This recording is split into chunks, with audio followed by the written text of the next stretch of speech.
All right. Now we're here. A little late, 12 minutes late. But I'm in here. I'm in here. Let me get everything clear on this side. But I'm here doing it with the family. Glad to have y'all tuning in. All right, it's a little bit after 7 p.m. out here on the West Coast. You dig? A little bit after 10 on the East Coast. Glad to have the family in the spit out. Ready to chop up game as we always do on this lovely Sunday evening. Just waiting on people to gather on in the room. Wait for you to get your gather on. I think I need a little moisturizing here.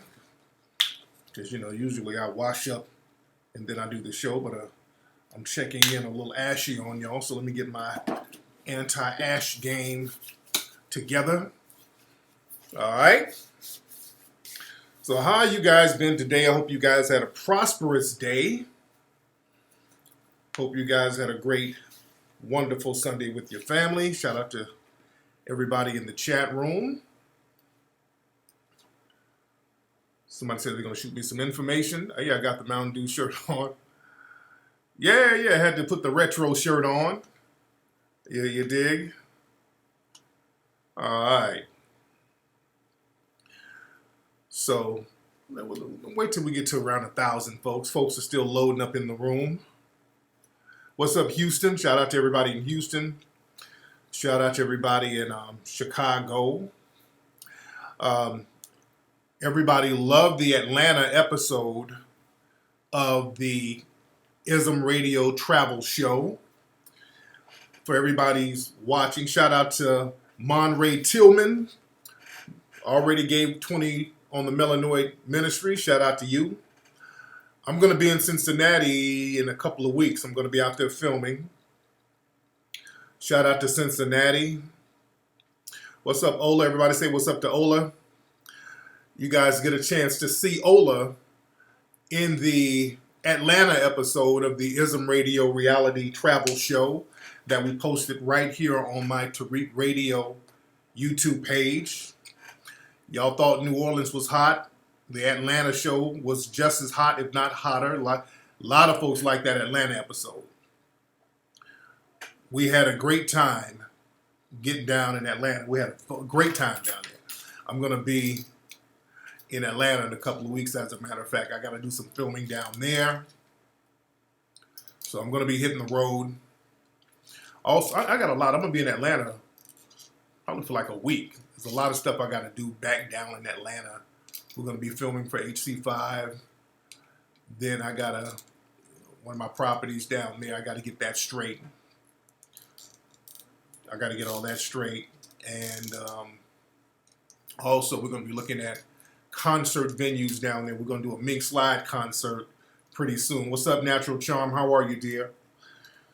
Yeah, people have been asking about a Mink Slide concert, so we're going to have to squeeze 1 or 2 concerts in for the family. I'm so busy working on other stuff, but we're going to squeeze a Mink Slide concert or 2 in. So Atlanta, we're definitely going to do Atlanta. What's up, Queen Blackjack?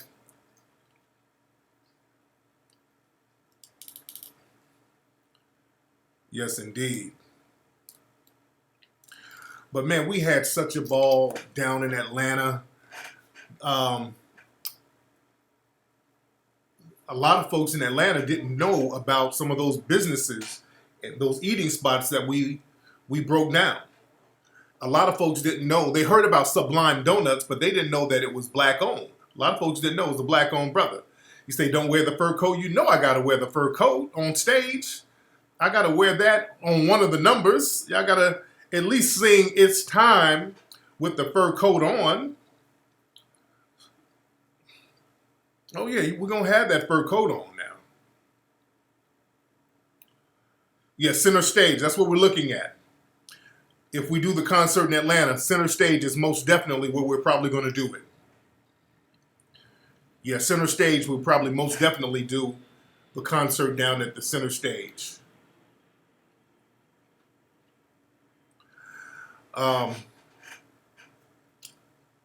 Yeah, Sublime. Oh yeah, Ola. Sublime Donuts was off the chain. What's up, Shadrick? Also, Pretty Plates, where the sister had those lasagna, those turkey lasagna cupcakes. Man, dude, man. And also, Old Lady Gang. That was my favorite spot. Eating spot, Old Lady Gang, hands down. Old Lady Gang, man. The food was excellent there. Have y'all been to Old Lady Gang when you've been in Atlanta? That food is excellent there, man. Dude, that turkey, this sister had turkey lasagna. This is at Pretty Plate. She had turkey lasagna cupcakes. And I hope, if you're in Atlanta, y'all need to go to every business that we featured. Yeah, that food at Old Lady Gang, it looked good and it was good. We had a great time down there. And Atlanta Breakfast Club, yes. Yes, turkey lasagna cupcakes. Yes. Turkey, yes. People are like, turkey lasagna cupcakes, yes. Look at the episode right here on Tariq Radio, on this channel. That's why y'all need to subscribe. Everybody subscribe to this channel right here. Right now, while I'm talking, hit that subscribe button right there on the bottom. And yeah, you guys hit up all those spots we went to. Real nice spots. Shout out to my brother Marcus from the Nubian Bookstore. All of you need to be out there getting books from my brother. So he has everything. He has every black book, every black DVD you can name. My brother Marcus has them. The next episode is going to be Chicago. The next episode is going to be Chicago. So that's being edited right now. In Chicago, we went to a vegetarian soul food place. We're going to show y'all that up there in Chicago. We went to a vegetarian soul food place. That was off the damn chain. I haven't seen the movie Black Klansman yet. I keep hearing people talk about Black Klansman. But let me touch on something about these food places. If you follow me on Twitter, I wish I could play the video here, but I don't feel like doing all that downloading. On Twitter, there was a sister who's down there in Atlanta, and she was at this restaurant, the Porsche something. Hold on, let me get the right name of this place, man. Let me get the right name of this place so I don't get things mixed up here. Let me give y'all the right name. This sister was having dinner. This was an upscale restaurant. This was an upscale. I should be able to. Let me play it. And it'll be better if I just play it. Let me find it and I'll play it. Okay. Let me play it for you. Let me download it real quick, and I'll play it for you. That'll be better. Okay. And this was at the Porsche Experience in Atlanta. Have y'all been there before? The Porsche Experience? Y'all bear with me for a second. Let me download this footage and I'll play it for you. Hold on. Because this is why we got to be on point. All right, y'all bear with me. And shout out to everybody who got the Macish packages. Shout out to everybody who got the Macish pack. I mean, we're still mailing them joints out. And also, some of the sizes ran out, so we might send you a size smaller, but we'll compensate by adding an extra lecture DVD or extra shirts or something like that. Hold on. Let me download this. Hold on. Okay. So, down in Atlanta, these black people sitting in this upscale spot, they're having dinner. They have a reserved section. This wannabe white supremacist Asian lady comes over and just sits in their section. And they ask her to leave, and she's there just antagonizing them, just sitting there drunk and not moving. And talking about they didn't ask her nice and talking about fuck you and shut the fuck up. And I mean, she's saying this to the black people trying to antagonize them. And the black people are like, well, damn, what's up? So they get the manager there. The manager, instead of making this, there's then another white dude comes along and sit next to her. So he's her friend. So all of them are drunk and just basically trying to antagonize the black people there. The manager there, his name is Ricardo, and I forgot his last name because I've been investigating this. So the Ricardo guy, the manager, instead of saying, ma'am, you need to get up, he's there talking to her. You know how they do when people engage in this anti-black racism or antagonism. It's like, well, let me talk to that side. So he's talking to her, and the lady ain't moving. And then they ended up putting the black people out, talking about the black people were getting aggressive and all this stuff. So let me play, and there's several different clips, but let me play the main clip of what's going on so you guys can get an idea. Hold on one second. Let me play this. And this happened in Atlanta, I think, yesterday. Y'all bear with me again. Hold on one second. I gotta do a lot of downloading and shit. Okay, here we go. All right, this is it right here. Right? If she were like... You don't have to talk to me. Just stay on the note. Exactly. Exactly. So why are you talking to me? That's my dad. Birthday dinner, and some crazy woman who does not want to leave. So you're not gonna leave our reserved table. You're not gonna leave. Why would I leave? Because it's not your table, and you look crazy right now. You look so disrespectful. I'm with my friends. We don't know you. I am what? You're drunk, ma'am. You're drunk, and you look crazy.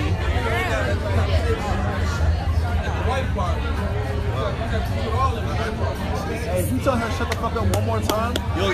No, chill out. Wait a minute. Joe. Notice the white lady in the back. Wait a minute. Joe. I want y'all to notice Wait a minute. the suspected white supremacist woman in the back, all right? We don't need to be recording. You're at our table. This is our table. What are you doing? I didn't know this was our Well, table. get her up. I'm sitting down. I'm going to talk to her. Joe, chill out. Chill out. Hey, No. I'm in my section. I don't have to do anything that you tell me. I'm not. No, she told me to shut the fuck up 4 times. So I'm not going to stop recording her. She's being rude. 4 times. She can go. This isn't her table, and this lady over here laughing like it's funny. It's not funny. Notice them two? Those two are in on it. Birthday boy. Those being two completely suspected white supremacists, they're in on it. She told me shut the fuck up like 18 times. This is our table, and she's not fucking doing it. You're trash as fuck. Like, literally get up. And you know she only targeting us for one reason.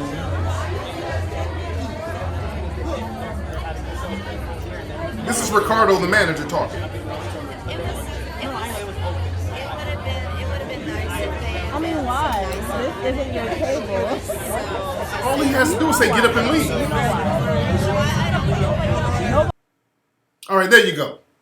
Now, no, and there's more clips of the manager there talking to the wannabe white supremacist Asian lady and the other guy. I mean, he's coddling them, getting their side of it. All he has to do is just say, get up. That's all he has to do is say, get up. But the fact that, let me explain something to you. Y'all seen enough, but y'all get the gist of it. Suspected white supremacists and their wannabe lackeys, they hate to see black people doing some fly shit. They hate to see black people in an upscale place. Black folks, they have a reserved section. You black and enjoying yourself. That's kryptonite to a white supremacist and their Negro lackeys. Ricardo Palmales. Yeah, that's his name. Ricardo Palmales. All right? Man, y'all don't understand how much I'm down with the Hold Your Own Nuts movement. When it comes to these other groups, I really wish y'all understood how much I'm on that Hold Your Own Nuts game.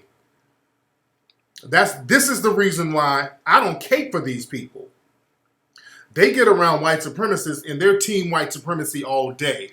And the white supremacists put them up to it because after the fact, that white lady in the back and the Asian lady, they all damn near high-fiving each other. They kind of put her up to it. It was like a dare, seemed like, hey, I bet you won't go over there and sit at the table of those black people and bother them. So this was something that they planned. They went over there to push black people's buttons. They knew that the waiter and everybody else would be on the white supremacist code. And the fact is, these black people, they have a nice reserve section, and they don't. Do you understand what I'm saying? The black folks have a nice fly reserve section, and they don't. So they're like, wait a minute, we're gonna have to flex some of our white supremacy over here. Wait a minute, we don't feel privileged. Those black people are doing a little better than us right now, so we're gonna have to flex some of this white supremacist privilege, and we'll send one of our lackeys over there. You understand? So they knew that if they go over there and antagonize the blacks, they'll get the blacks thrown out, and that's what happened. And this Ricardo guy, he's the waiter, the manager, whatever. He should have known better. But he's still team white supremacy too. And this is very disturbing. And I called up there. The name of the place, hold on. I actually called up there early. I spoke with the general manager. This is at the Solis Porsche, the Solis 2 Porsche Drive. That's a hotel out there in Atlanta. And the Overdrive Bar, that's the name of the venue. It's called the Overdrive Bar. So they're supposed to be this classy, upscale bar that overlooks the city. And I called and talked to the manager. I said, well, how are you going to rectify this? So he's white-splaining. The manager's name is Mike. So from his voice on the phone, sounded like an older white dude, and he was splaining. You know, I let him know who I was. And he was splaining heavy. He was like, people have been calling up there, all using vulgar language. And I said, well, sir, I'm not going to use any vulgar language. I want to know what's going on. How are you going to rectify this? The manager said, well, we talked to the parties involved and we're trying to work out something. I said, what about Ricardo? Well, I can't talk about that. I can't discuss that, but we're doing an internal investigation. Okay, there we go. I said, sir, are black people going to be safe at your venue? Then he starts explaining about that area. Oh, this is a very diverse area and all this old bullshit. So he's white-splaining. All I want to know is what's up. I didn't record the call I should have. You dig? But the thing is, I always want to know who's being punished. Who's being punished? So Ricardo ain't being punished. The manager there. Because the drunk ass lady, and also they should have called the police on her too. But the drunk ass lady and her cohorts, you know, charges should have been pressed on them. But the manager, the Ricardo guy, he started targeting the black people, talking about they're being aggressive and all that stuff. So he hasn't been fired. So therefore, it's not safe for black people to go up there. The manager, and I put this on the manager. I put that on the manager. The Ricardo guy, that manager, he should have kept it real simple. He should have got that lady up. Those people paid for their reservation. They paid for their section. They paid for their food. So that drunk ass lady and her friends, they should have been asked to get up and leave. Or get up and leave that section. At least you're sitting there coddling them and sugarcoating it with them and soft shoeing with them. But with the black folks, all of a sudden, you know what to do. Hey, we got to get security on them. So at that place, the Overdrive Lounge, black people, you're not safe there. And y'all should let it be known. If you're going to have a Jim Crow policy, let me give y'all the number. Hold on. Oh, yeah. Let me give y'all the number of the place. The number is 470-466-3300. That's the number. So if you guys want a meal, call him and ask him, is it safe? Are the employees there going to allow people to racially antagonize you? And Yelp, they've been getting the business on Yelp. They've been getting the business on Yelp. Look them up on Yelp. People have been lighting them up on Yelp. But on some real shit, are we safe eating there? We need to know stuff like this. In the climate we're in, we go somewhere to have a meal, somebody sits down at our table antagonizing us, and then the manager comes and coddles them and throws us out. Well, we're not safe. So we're going to have to call these people and see if we're safe. And Yelp has been giving them the business. And if we're not safe, and you're going to violate the Constitution, ensuring the safety of everybody based on race, well, I don't know if you should be operational.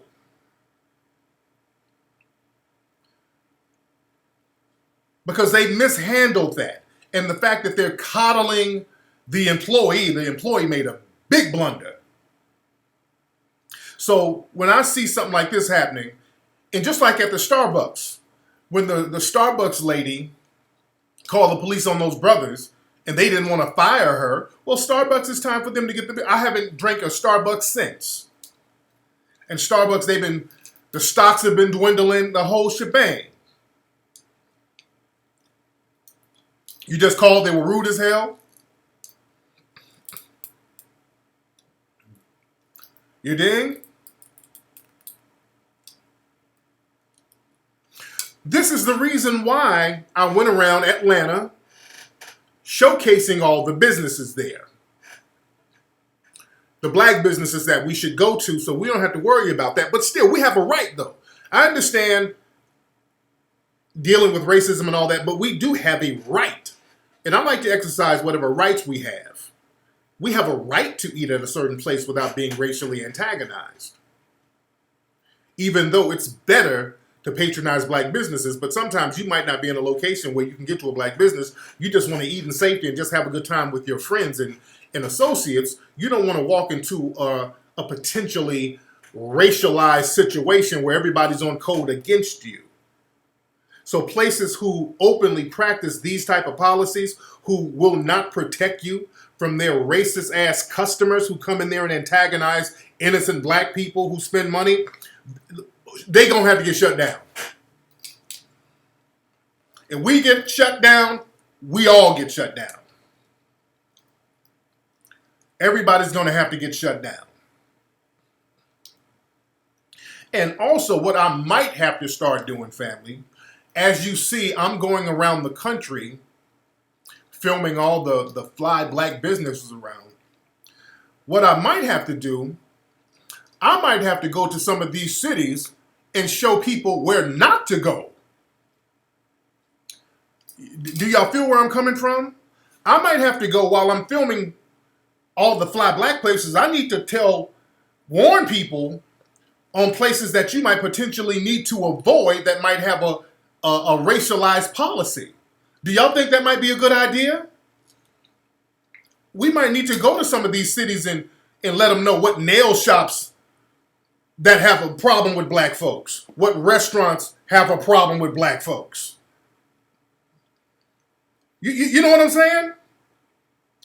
So I might need to go to your city and y'all need to give me the tea on who's treating y'all fucked up out there.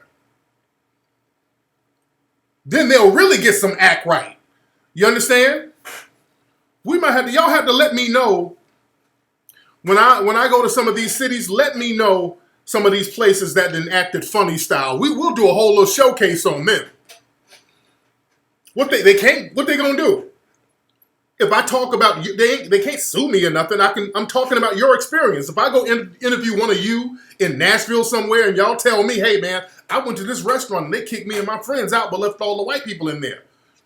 Well shit, that's either your word against theirs. I'm gonna take your word. You understand? That's something we're gonna have to do. That's something we damn sure gonna have to do. Especially all these places where black folks done got jumped on. We're gonna have to let people know where to go and where not to go and what's gonna be safe. Oh, they'll get some act right then when we put that spotlight on their ass. Because that's the problem. The mainstream media, they coddle these folks so they bury the story. And speaking of these nail shops, out there in Brooklyn, shout out to my Brooklyn family. Yeah, that's the thing. We're going to take the whole Green Book guide to another level and make it on video. See, back in the day, they would have a Green Book guide on what places to avoid and what places you should go to because of the dangers of the Jim Crow era. But now we're going to have to videotape that shit. Just because, black people, we don't like to read like that, but we like to watch video. And we tell you over here in Staten Island what hair salon to go to, what beauty supply store that might put you in danger, what restaurant you need to go to or not go to, who has a policy of discrimination. Put these people on blast. That's what we're going to have to start doing. Yeah, we're going to put their ass on blast, and they can't say slander because we're going to get the opinions of the people. We're going to get people who's been to these spots, who has proof that they've been to these spots, and they're going to tell their experience. So they can't use the whole slander thing.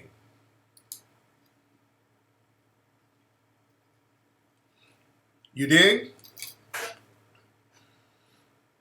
Just like that nail shop in Brooklyn. A lot of people are still protesting outside of it, boycotting it. Do you know there's still nigresses, and I'm going to put it on them, the nigresses, not black women, but nigresses, still trying to go their ass up in there? Y'all still trying to go up in there. I mean, ass whoopings won't even get y'all up out of there. I saw some sisters in there praying with the owner. I saw a video of them up in that Asian nail shop that whooped these sisters' asses with brooms. I saw some sisters up there praying with the owner. I said, well, I be damned. We got to stop this cowardly nonsense. We got to let folks go down in flames. We got to stop trying to save every damn other group. I say nigresses because the thing is, this is the thing. A lot of these nigresses, not black women, nigresses, these are people who have been completely infected mentally by white supremacy. They would rather go somewhere where they're completely disrespected before they give their money to another black woman. Because there are other black female-owned nail shops in Brooklyn, all over New York. There was one sister I saw actually passing out flyers to her shop at the Asian shops. My daughter's mother owns a shop down in LA. There's a lot of black people who own nail shops. But there's a lot of sisters out here who got a real funny style vibe about giving their money to another black woman. That's some shit we're going to have to deal with. We're going to have to deal with that. Because with brothers, one thing with brothers, we ain't letting too many white people or Asian people cut our hair. The most we'll do is let a Mexican or Puerto Rican get it. But usually we're going to have brothers cutting our hair. Or we go to a barbershop, we're going to find a brother. If we can't find a brother, a down-ass cool Mexican. Or a cool Puerto Rican, or Dominican, or Cape Verdean. But not no Asian or no white dude. That's just how brothers get down. I ain't saying there's white cats who can't cut. There might be some white dudes out there who can get it in. But brothers, we're at least coded up on that. I remember being in Hawaii one time. And I went to a shop. It was an old Asian dude. Like, I cut your hair. Can you cut black hair? Yeah, I cut black hair. I cut for the military. I'm like, nah. I I'm good. Nah, I'll roll with the cuckabugs for a couple of more days until I find at least a Hawaiian cat. I'm good. I don't know. I don't want to experiment with this. I don't want to experiment with this. You feel me? Because guess what? You don't see Asian women go to black women for nothing. They don't go to you for their nails. They don't go to you to do their hair. They don't go to you to do their makeup. They don't even go to you for their food. Asian women they don't fuck with you for their food. Asian women don't go to black women for nothing. For clothes, nothing. They don't go to black women for not one damn thing. We go to them for nails. Black women go to Asian women for hair, bundles. All your bundles come from Asian women. 100% of your bundles in hair supply products comes from Asian women. You dig? Your food goes to them. You dig? Hold on one second. One of my editors. This is a little better, period. I want it more dramatic and bold looking. Okay, sorry about that, guys. Talking to one of my editors. Sorry about that, guys. But yeah, like I'm saying, sisters go to them for everything. And brothers, for the most part, we don't. We don't go to them for too much. We might go to them for food. You dig? Or the liquor store to get some 40 ounces of just nigga shit, the blunts and all that stuff. But we're limited as to what we go to them for. You dig? So we got to get sisters on that code heavy. Sisters got to get on code heavy and understand this whole, it's all about me, fuck everybody else. No, y'all got to get on code. Some of y'all, not all of you, but the ones who want to sit up here and patronize all these people and you want to act funny style about giving your money to other sisters. And brothers too. Brothers be acting a little funny style about patronizing another black man's business, unless it's the barbershop, something like that. But we got to get on code with it. And the sisters got to get on code. Y'all got to stop being so desperate to give these people your money. Yeah, at least, that's one thing with us brothers. We would at least support our own barbershops. I got to see Black Klansman. I'm hearing it's good. So I do have to see it. Now, black men, we'll go to the swap meet and, get the little bullshit jury. But we'll get jury from a brother at the swap meet too. If brother has a booth.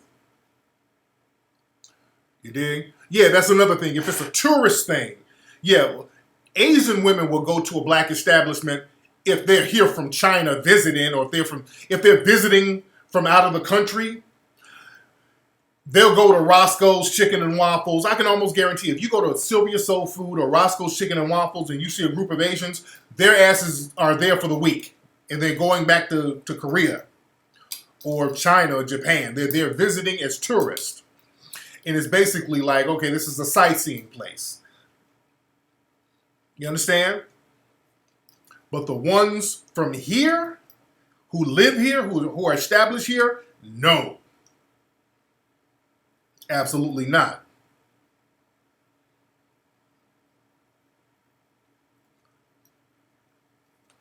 But the thing is, we got to be on code with it. And that brings me, speaking of sisters, let's talk about Omarosa. Now, we know what's going on with Omarosa. Now, let me ask the family some questions, what y'all think about Omarosa. Now, Omarosa, she was buck dancing and doing the whole bedwench mammy shuffle for a long time, but come to find out, Omarosa was in there recording some of them white supremacists up there in the White House, and she said she already got what's his name on camera, on tape rather, firing her, but she said she got Trump on tape using the N-word, saying nigga. So she's been up there infiltrating them. She done got some folks on tape. So let me ask the family. Should we leave Omarosa on the coon train, or was she the spook who sat behind the door? Was she playing the game so she could get intel? What do y'all think? Because it sounds like she's trying to get back into good graces with black society. What do y'all think? You dig? Someone said the bedwench who sat by the door. Was she acting as a double agent? This is what we gotta ask. This is what we gotta ask. Was Omarosa the spook who sat behind the door, meaning she was a double agent getting covert intel to bring back to us, or was she a content bedwench, perfectly content with her situation, and she just filmed some shit and recorded some stuff just as insurance in case they threw her off the coon train? You understand? That's what it looks more like to me. It looks more like Omarosa was perfectly fine with all the fuckery as long as she was getting her little money, as long as she was getting her little prestige, as long as she had her little governmental titles. She was cool with it. So what she got was some insurance. She probably said, okay, let me film them doing all this fuck shit so in case they throw me under the bus, I can have me a little lifeline here. That's what I think it is. Because understand, Omarosa got fired. She didn't quit, meaning that Omarosa was going to ride that shit out. So this is what I'm thinking. It wasn't about her trying to do the right thing and let us know what's going on. Omarosa would have been in there as long as possible. She would have been in there as long as possible. She understood she was being the bedwench mammy, butter biscuit eating coon up there with all that shit she was talking. Because if she knew all that and Trump was saying all this racist shit, remember, after she said he did all that recently, she said he's been doing it for a minute, she was still, y'all gonna have to bow down to Trump. You guys gonna have to get on the Trump train. Trump is the greatest. I mean, she was still towing the line for the Trump supremacists. So she didn't have any intention on helping us. She's just covering her own ass so that now that they've thrown her under the bus, which she knew that was a possibility, she said, well, let me cover my ass here so I can get back in with black society. So I'm not buying it. I'm not buying it. Another thing we got to stop buying, black people, these white supremacists with this whole, I'm a former white supremacist, I'm a former neo-Nazi. Don't buy that either, family. I see a lot of that now. There's a lot of these people who got all these Nazi tattoos and all this, and then they're talking about their former white supremacists. They've changed their ways. They're not racist no more. They learn from their mistakes. Let me tell y'all something. Black people do not buy that at all. Do not buy that bullshit. That ain't nothing but game. That ain't nothing but a crock of game that they're trying to run. They are running game on us. Don't buy that. That one white supremacist last year who's a Grand Dragon of the Klan who shot at a brother last year in Charlottesville and who's going to get a slap on the wrist. They didn't even charge him with attempted murder. They charged him with firing a gun 1,000 feet near a school. They didn't even charge that dude with attempted murder, which that was. He shot a gun on film at a brother. CNN ran a story of that white supremacist who tried to kill somebody last year, hugged up with this big fat butter biscuit eating coon, and this coon took the Klan member to the African American History Museum, So now this Klan member is talking about he's reformed now. And this is my thing. Like Neely Fuller told us, it's easy for us to attack the big fat coon, but no, we shouldn't. I'm looking at CNN. Because CNN and all the mainstream media, they're the ones. Yeah, I saw the coon, but let's put the focus on CNN. Because that's why they wanted to have the big fat coon, that Uncle Ruckus looking coon, in the story so that we can direct all of our anger towards him as if he orchestrated it and he didn't. The media and everybody else, they're behind that, trying to paint that white supremacist in a positive light. That's the media. And that coon is just another pawn. That's why I've been criticizing that story of them writing a fluff piece about this white supremacist who tried to kill somebody, taking him to the African American History Museum as if that's going to prove something. That's the mainstream media coddling these white supremacists. We got to understand. These people just had the Unite the Right Part 2 rally. The mainstream white supremacist media, they've been running defense for these white supremacists. They've been talking about these people in a very sympathetic light. And they are complicit in it. Understand this. The media is complicit in helping these folks. They're being so sympathetic. Notice when these white supremacists commit a crime, the media, especially the so-called left media, they're just as sympathetic towards them as the so-called right media. The guy who shot up that school, I can't think of his name, that crazy-ass white supremacist teen who shot up that school down there in Florida. Is it Parkland? The media, they've been coddling this dude so much. Oh my God, they're like, oh, he's so remorseful. They interrogated him and he started sobbing. He just said, kill me, kill me. I mean, they talk about this dude as if he shoplifted or something. The media is really being so sympathetic towards him, but black victims, it's always the thug. Oh, he had a gun.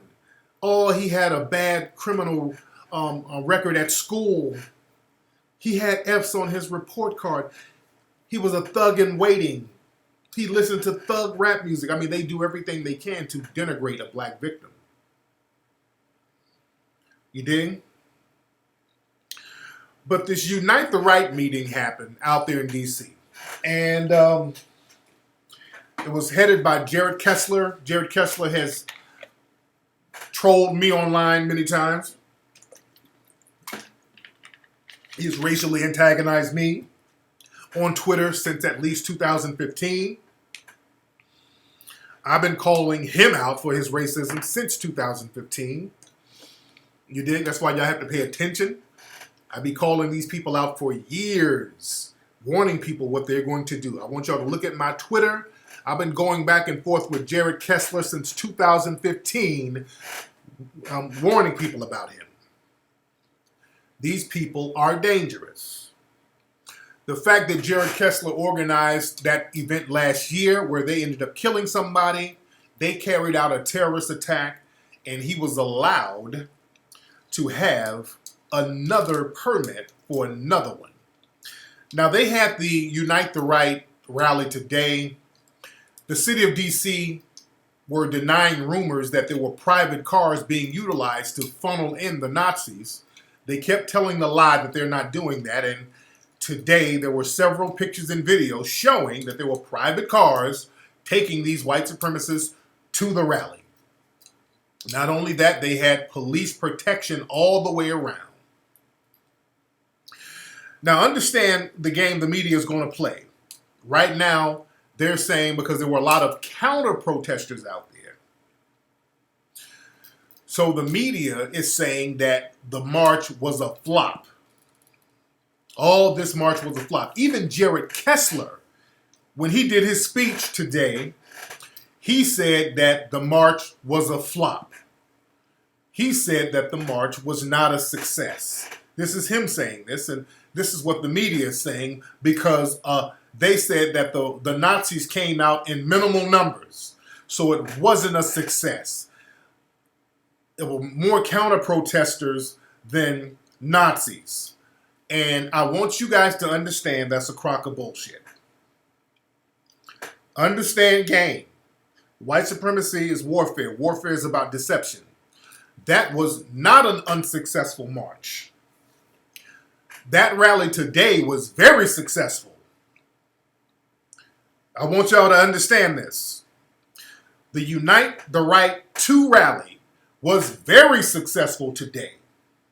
Why was it successful? Notice they kept saying only a minimum amount of white supremacists came out. That's not true. There were a lot of white supremacists out there. The thing is, they were in police uniforms. Do you understand where I'm going with this? The white supremacists, the majority of them, were in police uniforms. This was chess they're playing out here, family. All those police officers protecting this small group of white supremacists, how many of those people do you think were undercover white supremacists themselves? Do you understand what I'm talking about? That was a very successful rally, and they know it.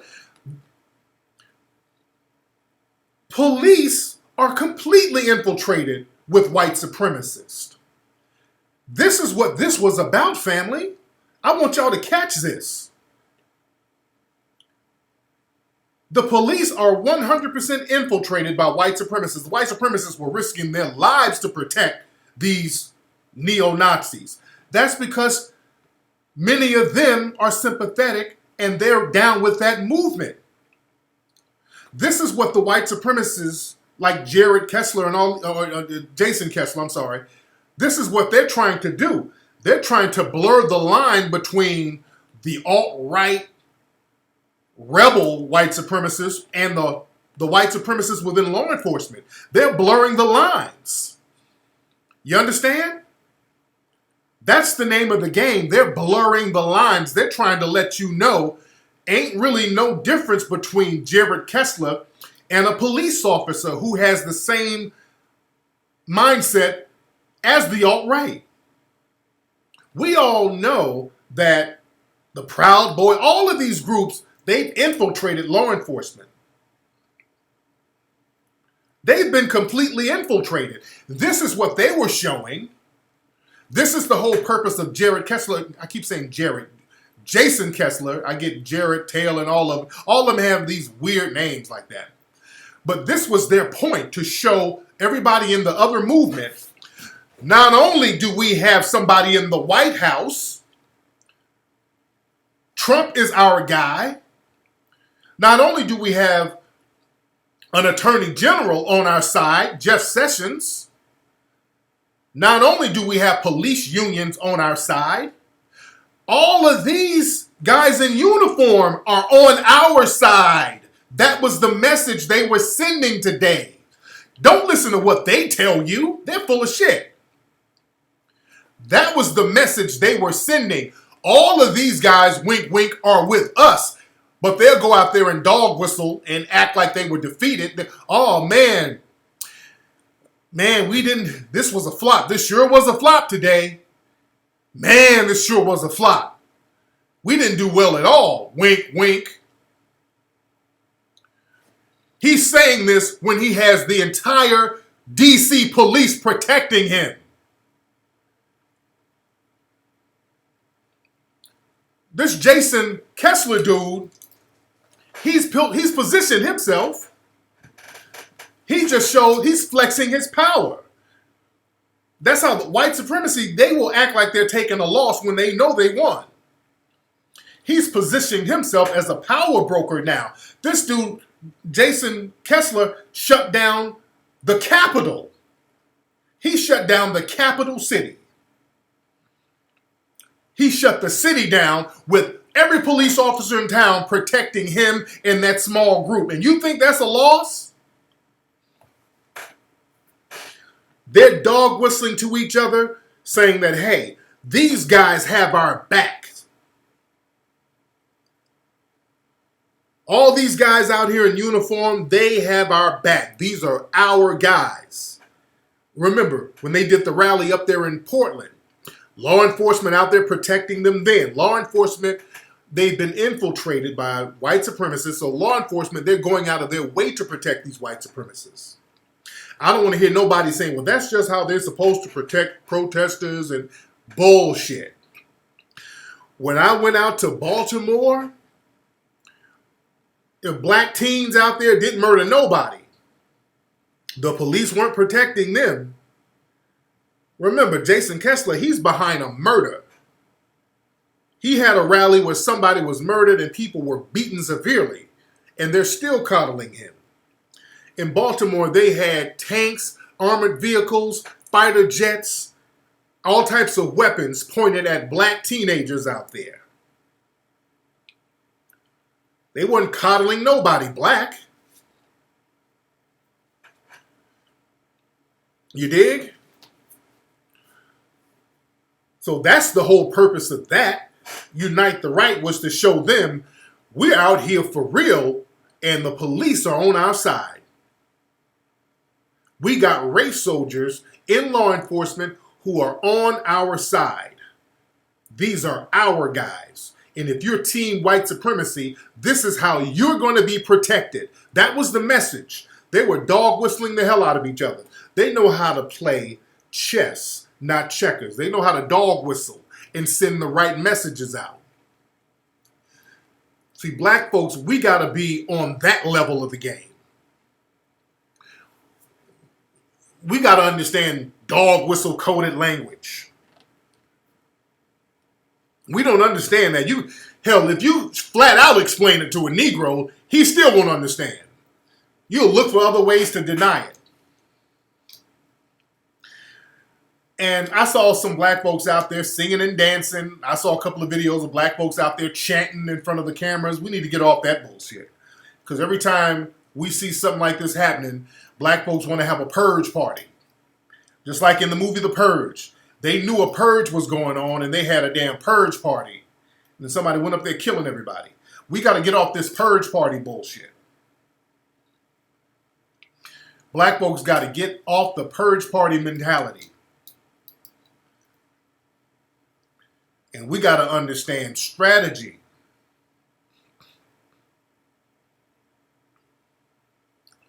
And with Jason Kessler, there was some Negro he brought up there with him as a shield.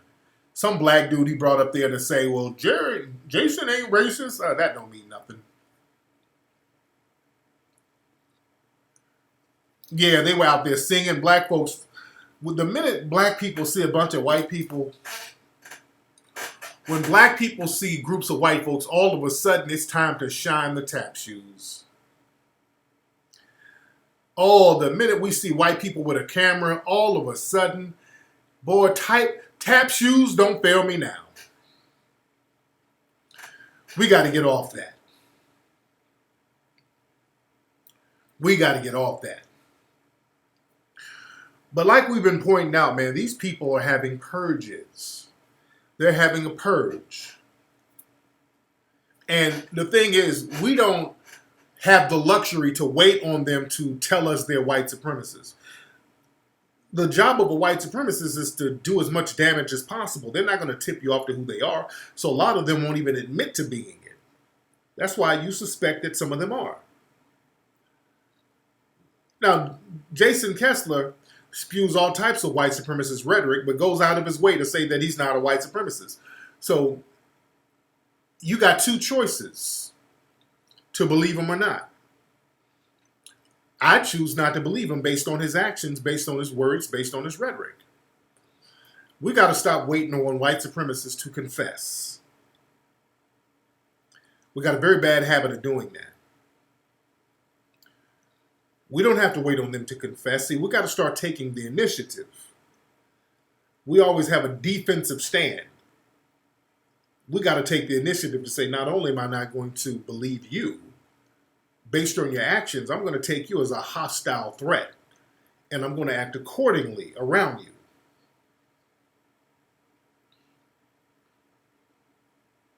You understand? Because up in Chicago, and I talked about this last week, you know, they had the whole bait cars out there trying to bait black people into stealing shoes. And you know, they were doing this knowing that, you know, school season is about to start and there's a lot of kids who need shoes. So the police, and from what I've been hearing, some of the officers out there doing that bait truck thing in Chicago, they were federal officers. This is what I'm hearing on the streets. Not only were there local officers, but there were federal officers out there trying to use that bait truck to get black folks hemmed up out there. All right? But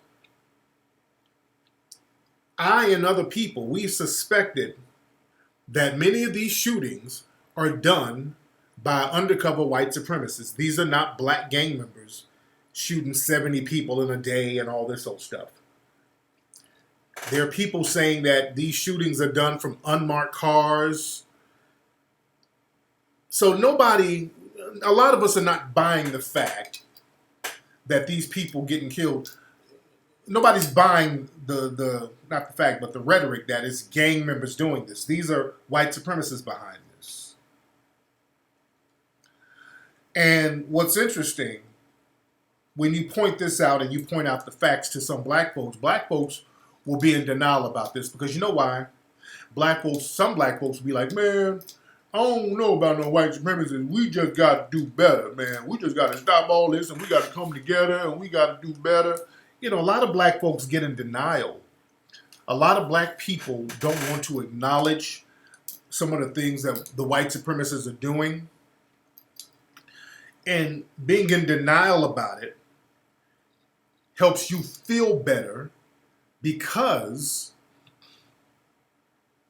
when you acknowledge something and you don't do anything about it, sometimes, or you can't do anything about it, the best course of action to save your ego is to deny.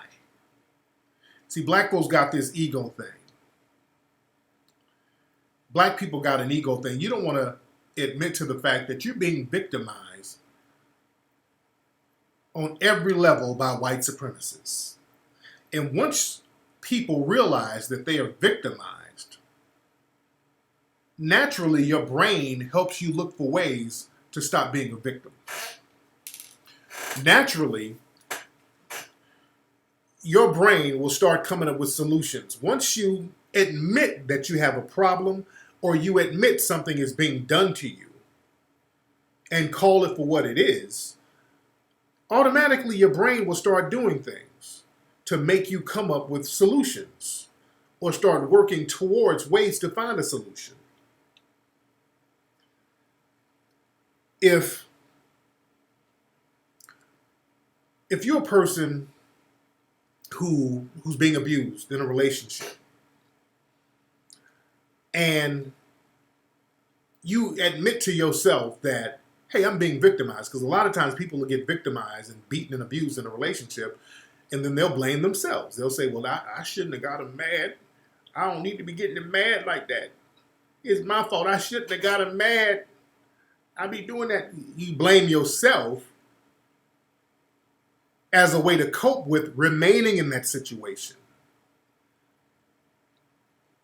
You understand? Some people who are sexually abused as young folks, they start blaming themselves. Like, damn, I shouldn't have wore this around my uncle. I shouldn't have been acting so fast. If you acknowledge what's being done to you, you'll do something about it. You'll say something about it, knowing, hey, what that person did to me was wrong. You understand? See, we get into this denial thing when we see somebody who's a suspected white supremacist. When we see that, we start getting in denial until they do something to us.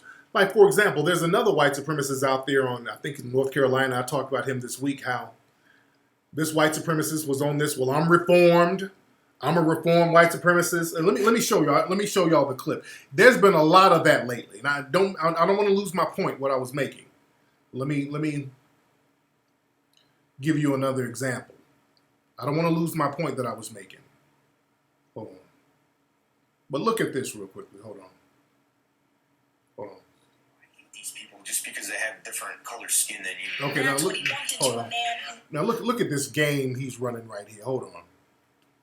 After Charlottesville, Ken started having doubts. Why hate these people just because they have different color skin than you? That's when he bumped into a man who made an offer that would change his life. He invited me and my fiance to go to church, and I was like, well, it's worth a shot. That man was a black pastor. So you've got a 70-person congregation now. They're all black, and just 3 white people, including you. Yes, ma'am, and he called me up and asked me to share my testimony. I need y'all to hear this. I said I was a grand dragon of the KKK, and their jaws about hit the floor. But after the service, they're all coming up and hugging me, shaking my hand. When we make it to heaven, heaven just not going to be one race. It's going to be all kind of races up there. Ken, months after Charlottesville, Ken's... Some of these black churches, let me say this, family. Some of these black churches are just done.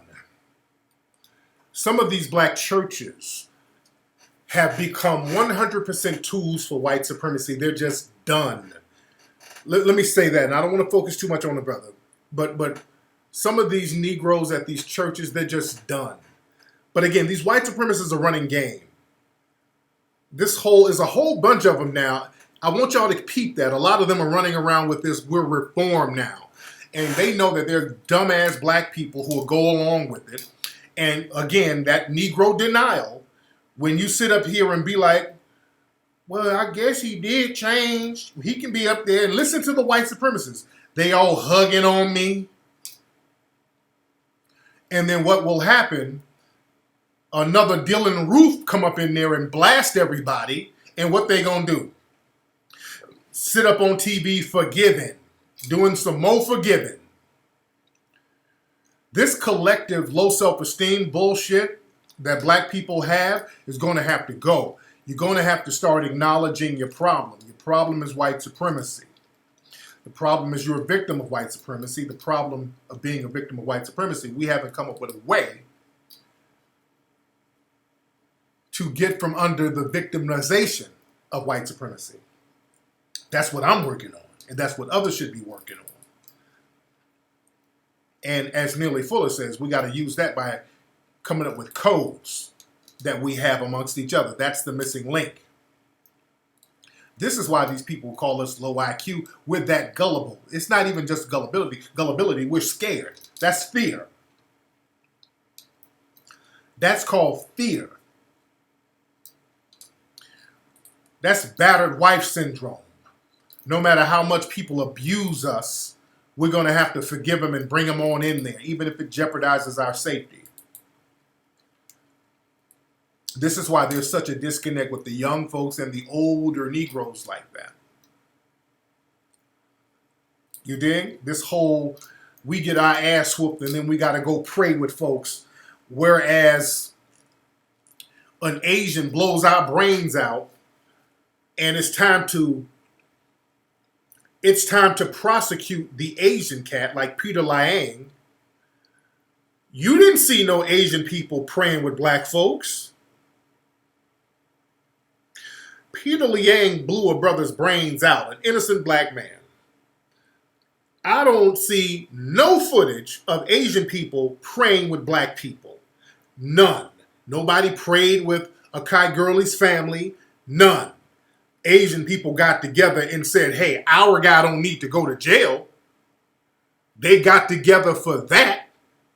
They got together around the country and said, hey, don't put our guy in jail. You gonna let white people get away? Let us get away too for killing a Negro. You understand? Some Asian women beat black women with broomsticks, and you got Negroes still going up in the goddamn shop praying and getting their nails done. That's low self-esteem all day. We got to get off that collective low self-esteem. Or if you're going to have a low self-esteem and be one of those type of Negroes, then you are an enemy. And when shit goes down, you go down too. Because it's kind of hard to kind of flip these Negroes' minds. You understand? I talked about Daryl Davis earlier. That's that big Uncle Ruckus coon, right? But the thing is, when we don't acknowledge something, we can justify letting it affect us. So black folks, a lot of black people don't want to acknowledge that it's really white supremacists out there purging you in Chicago and other cities. It's really white supremacists doing that. And black people know it. Down in New Orleans, there was a mass shooting of black people. A crowd of black people got bust on. They never caught the person or the people. Kansas City, a mass group of black people got bust on. Like 17 black people got shot. Chicago, 70-something black people got shot. It's clearly white supremacists squatting up doing this on the low. And black people know it. Black people know this, even on the subconscious level. You know it ain't other brothers doing this. Black people know. But the thing is, out of fear, it's easier to say, man, we got to do better. Oh, it's us black people doing that. We got to stop. It's that battered white thing. Let me blame myself. Because when you acknowledge that white supremacist groups are purging you, now the next question is, what are you going to do about it? And if you ain't going to do nothing about it, now you have to acknowledge that you're just another coward. You got to say this to yourself. You got to say to yourself on a subconscious level, I'm a coward. The fact that I'm not going to do anything or even say anything about these white supremacists purging people like me and people in my community and my family, I'm not going to even say nothing. I'm a coward. So in order to assuage that, to say I'm not a coward, the best course of action is to deny and blame other black people. That's easy to do. It's easy to say, oh, these niggas ain't doing shit out here but killing each other. We gonna have to stop this shit. These niggas gonna have to stop. That's easy to do. That is easy to do. He said that coon bailed him out of jail. Where'd the coon get the money from? Where did the coon get the money from? Wait, what did News One said Aretha Franklin is near death? Oh shit. Let me double check this. And another thing, there's another rumor going around. It was an unsubstantiated rumor saying that there's a brother who was hanged out in Inglewood, California, hanged at the cemetery. They saw a brother hanging by a noose at the cemetery. This is a rumor. There's a picture, but nobody knows when the picture was taken. The picture is not sourced. Nobody knows who took the picture. So and we would have heard something, and a brother getting hung out here in LA like that is, a lot of people are skeptical. We're in here heavy. We're over 4,000 people right now. Shout out to the 4,000 fam. Is it hung or hanged? Either one. But I don't know. The fact that there are no links, no substantiated stories, you don't know who took the picture, I don't think that is true.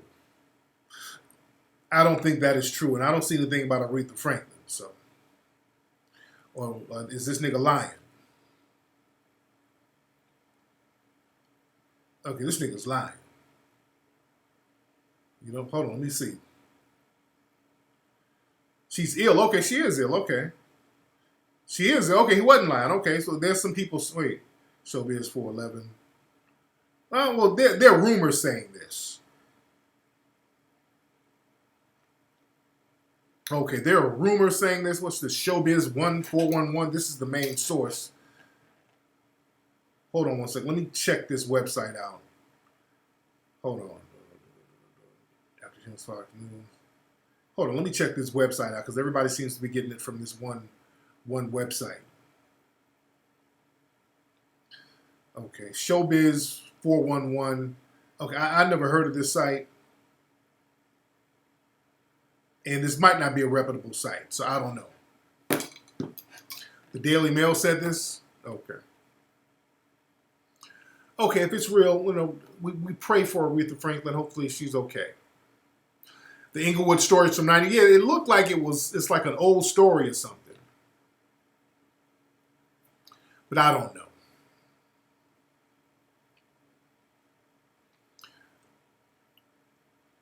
People are hanged, objects are hung. So I said hanged, right? The different sides. Okay. So hopefully Aretha Franklin is all right. Or, you know, they say she's gravely ill in a Detroit hospital. So we'll find out. We'll find out sooner or later. We'll find out. All right, now people in here giving grammar lessons. We don't want it to degenerate. We don't want it to degenerate into grammar lessons here. So we'll pray for our sister Aretha Franklin. Everybody, I hope you guys are subscribing right there. That's the subscribe button. I hope you guys are subscribing right now. And also to on my Tariq Radio page, you can watch the episodes of the Tariq Radio and the Tariq Nasheed and the Ism Radio travel show, where we travel to New Orleans, we travel to Atlanta. The next episode, we travel to Chicago. You dig?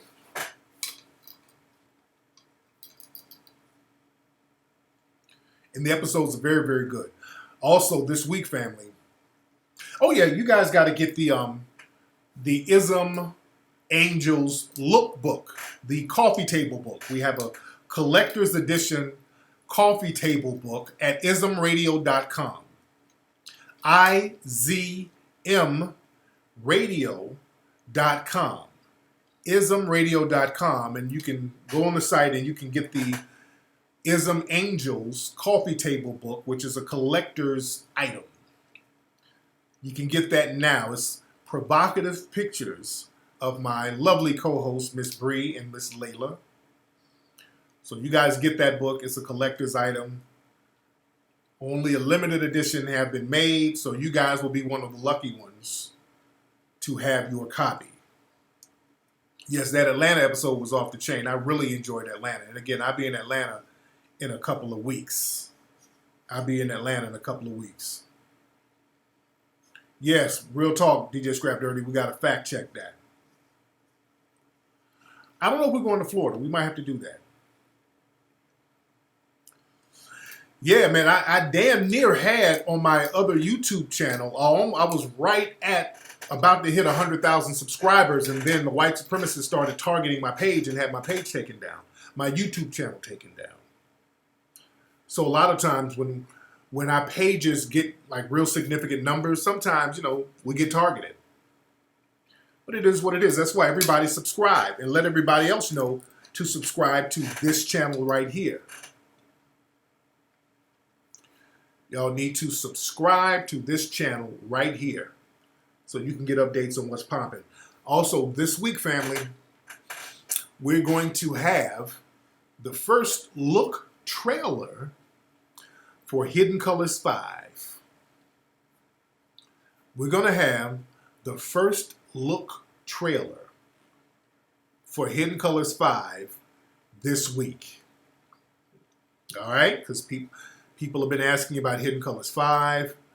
Yes, I do want to get D.O. Hughley for Hidden Colors 5. When I go to New York, I'm gonna film a bunch of folks when I go to New York. I'm going to film a bunch of folks when I go to Atlanta. You dig? So, yep, the first look trailer for Hidden Colors 5. That's coming. And then we're going to get the crowdfunding going on for that too. And again, I want that crowdfunding to be right around, the 14th, right in the middle of August. I want that Sekhmet Ogun energy. You dig? I want that Sekhmet Ogun, powerful August energy. There's a strong energy in August.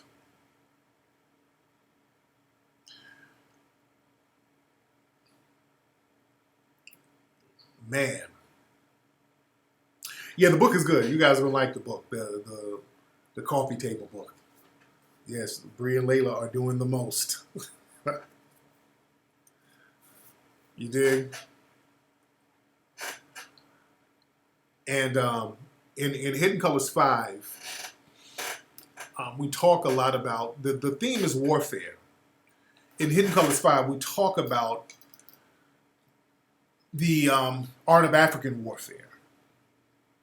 We talk about black warfare. See, the thing is, what's going on now, this whole cowardly thing that black people are on, we got to tap back into our ancestral memories to understand that we have not always been cowardly the way we are now. We have not been the forgiving plantation Negroes that we are now. We're trying to tap back into those ancestral memories to let black folks know it has not been our history to be cowards. Black people put in work. And a lot of the history of us putting in work, that stuff is hidden. You understand? Because, I've talked about certain episodes where, we've been victimized, and we talk a little bit about that in the film, but I also want to talk about where we put in work, and we want to talk about what went wrong. When did we put in work? When did we stop? How did we get manipulated? We got to talk about all that stuff. We talk about the fighting styles.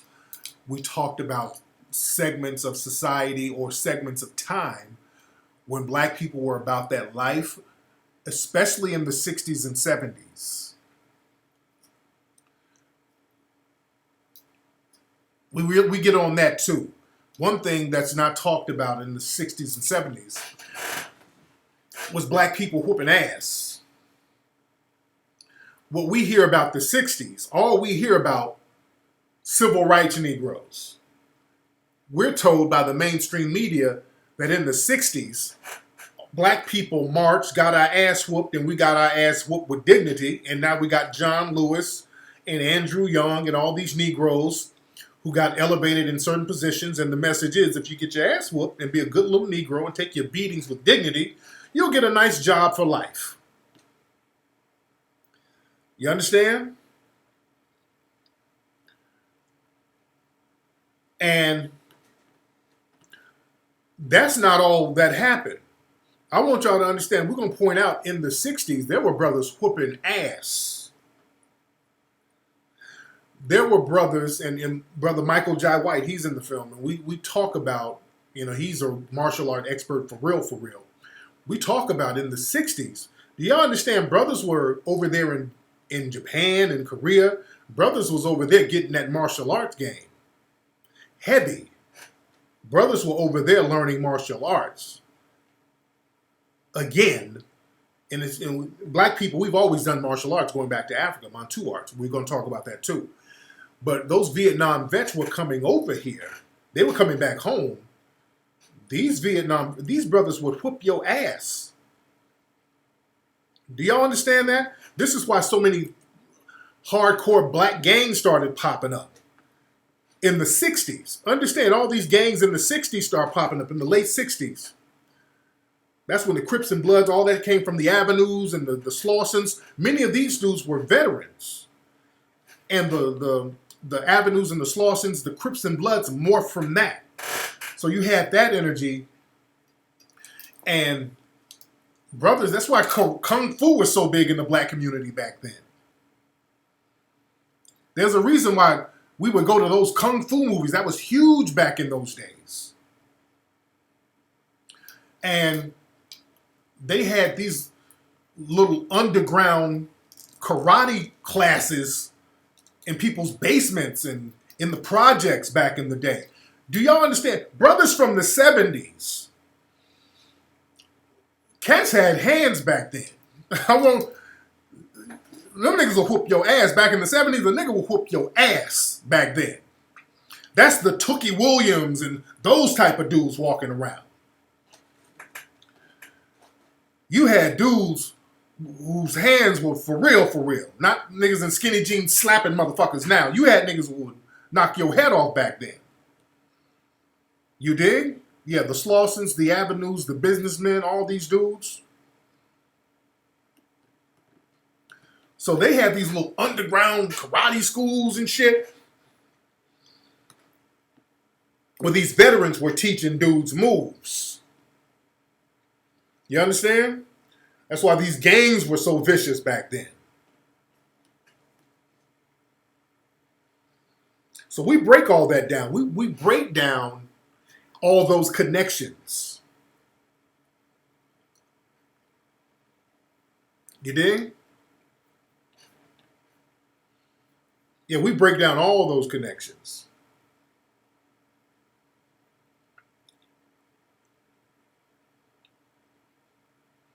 No, nobody diss somebody. What niggas say? Who's gossiping? Somebody in here talking about, okay, it's always a nigga in here with some, and that's the problem right there. We talking about some real shit. Is that a diss to somebody? And that's the problem right there. We're in here talking about grown man warrior shit. And some nigga in here talking about, is that a diss to somebody? Is that some shade? That right there is why we getting our ass whooped out here. These niggas.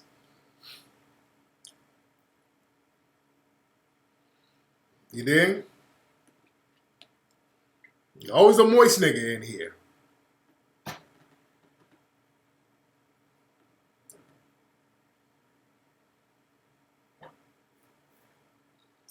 From the military points to be better. Yeah, but yeah, cats in the hood would learn. That's where cats would learn all them that fighting from. Cats would learn a lot of fighting. Oh, no, it wasn't dissing. No, that wasn't toward nobody in particular. I'm talking about these moist niggas I see on World Star. These niggas scratching each other. Seeing niggas fight now is hilarious. You be seeing niggas fighting on World Star. Niggas in skinny jeans jumping somebody and they just scratching niggas. They jumping motherfucking, they scratching them.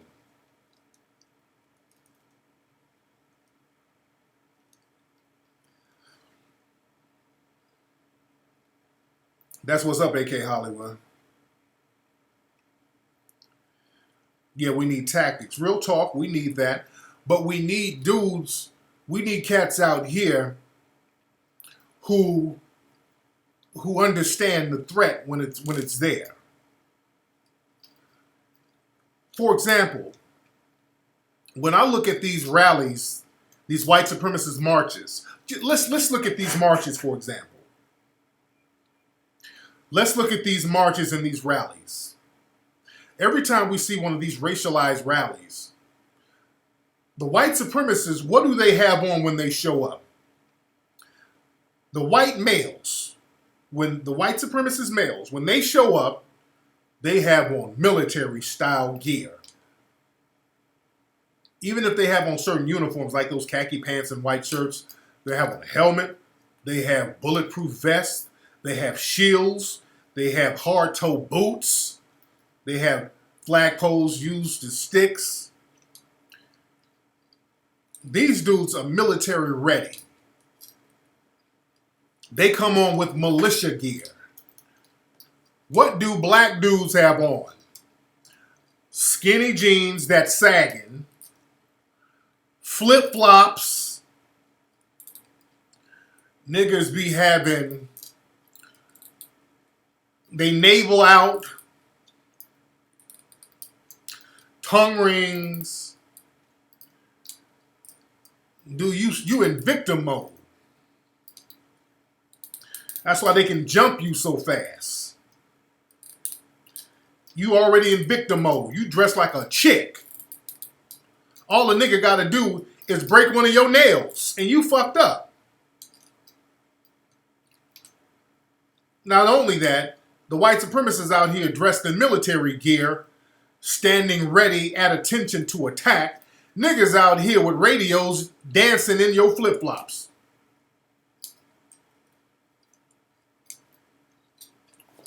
Come on, man. like they say, military's in here.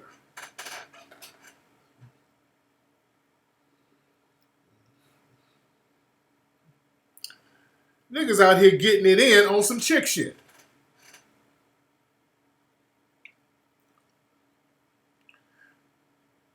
And these white supremacists out here, and if they're making any kind of noise, they're doing war chants. They're marching, just like when they were in Charlottesville, they were marching with torches like they were in the military. They were on a war march. Militarized in military gear. Negroes out here doing the level up challenge. Level up, level up, level up, level up, level up. That's what niggas are doing. So you're already going to lose right there. Because in here is on some other shit. The white supremacists, they understand that they came for battling. Black folks, we get out there like, is there a camera and I can get some attention? That's what black folks do. We go out there looking for the sympathetic white people and the cameras. That's why brothers don't even have sense enough to cover their damn faces up. You dig? So you got to get that mindset ready to protect yourself at all costs from these white supremacist terrorists. We having a purge party. We got to get off that purge party talk. So that's what I'm saying. Back in those days, back in like the 70s, notice in the 70s, the white supremacists, they weren't fucking with brothers like that. They really started after the 60s. Black folks got about that life. The white supremacists got their weight back up in the late 70s, early 80s. In the 80s, that's when they started to really get their weight back up with the militia groups and the training, because they had to become more sophisticated. That's when the rise of David Duke popped up. That's why I want to see this movie, The Black Klansman, because that era takes place around the time that the Klan was building itself back up and the white militia movement was starting to build back up. Because again, the white militia guys, remember, these are guys from Vietnam too. These white militia dudes were guys from Vietnam too. So in the 70s, the white supremacists felt defeated by the Vietnamese.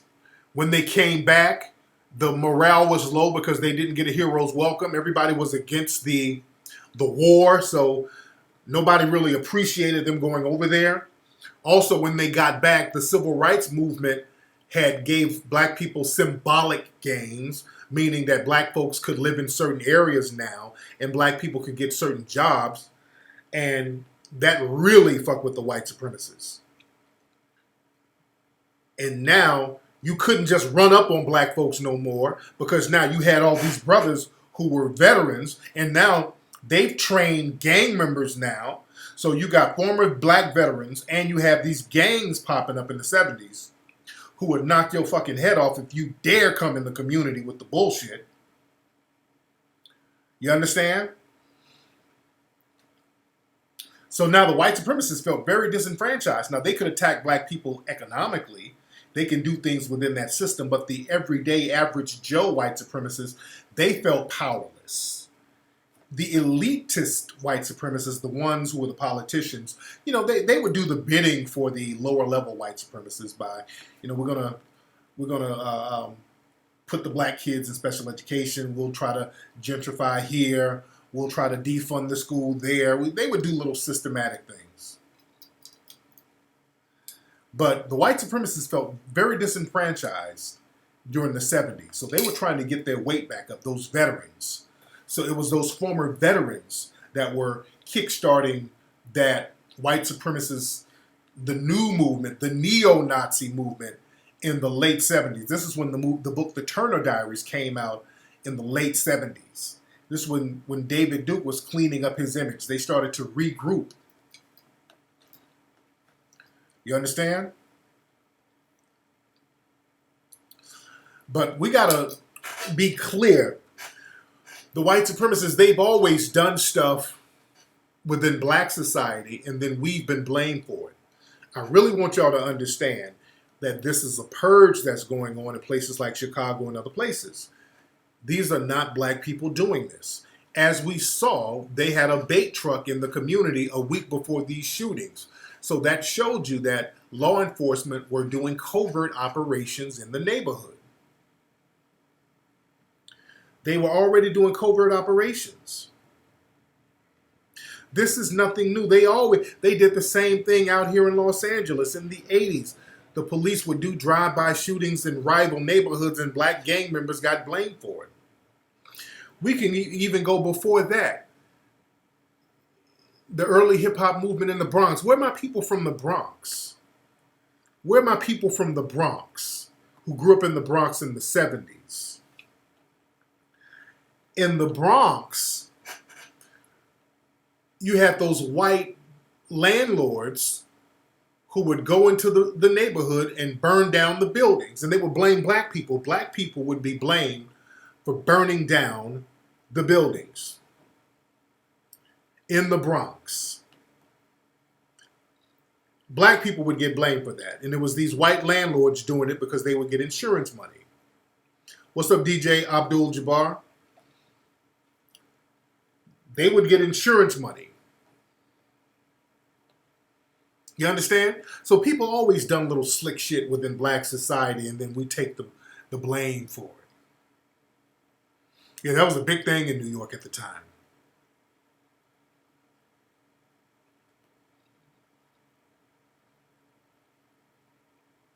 So that was going on in Brooklyn too? Yeah, I can imagine. I can imagine. Yeah, there was a baseball game, and it was a fire in the Bronx. And Howard Cosell, I think it was Howard Cosell, said the Bronx is burning. That's how common the fires were in the Bronx. And again, they would make it seem like, oh, those black people are just savages. All those savage Negroes are burning down their own communities. All those savage Negroes. So they were using that to denigrate the black people in the Bronx. So they would use that to justify disenfranchising the people there in the Bronx. This helped create hip-hop because black people in the Bronx, they didn't let you have anything. You couldn't go to no music classes. You didn't get jobs like you wanted. You couldn't go party uptown. So what they did, they started plugging up them speakers at the parks. And understand, when we say park, and this is another thing a lot of folks don't understand about New York. When you say the park in New York, we think a park is like a big field with trees. No. In New York, a park is basically like a slab of concrete. They got a lot of those in New York. So you have like a basketball goal or like a slab of concrete with a basketball goal, and that's a park. You understand? So there's a lot of those in New York. So it's not a park per se. It's just like a little playground, basically. It'd be like a little playground. And there's a whole bunch of them in New York. Yeah, they got a gang of those in New York.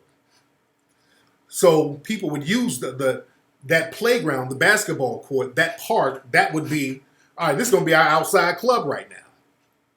You dig?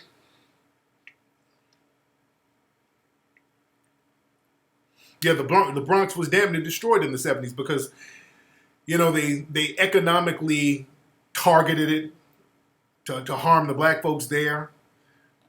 And black people say, well, fuck it. All right, we'll plug up our speakers and mixer and we just have a party. We'll just do our thing. We'll create our own culture. We'll create our own dancing. Since y'all not letting us do it over there, we'll do our own thing here. We'll make the best of it here.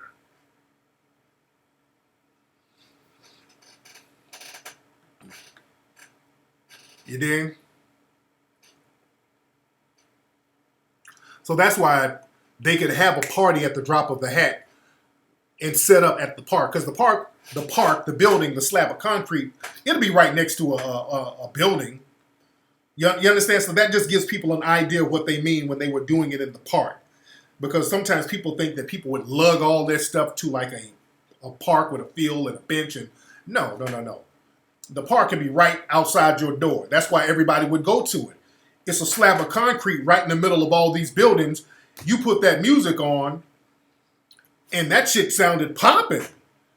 Everybody was, that music started hitting all those walls, and everybody came on out.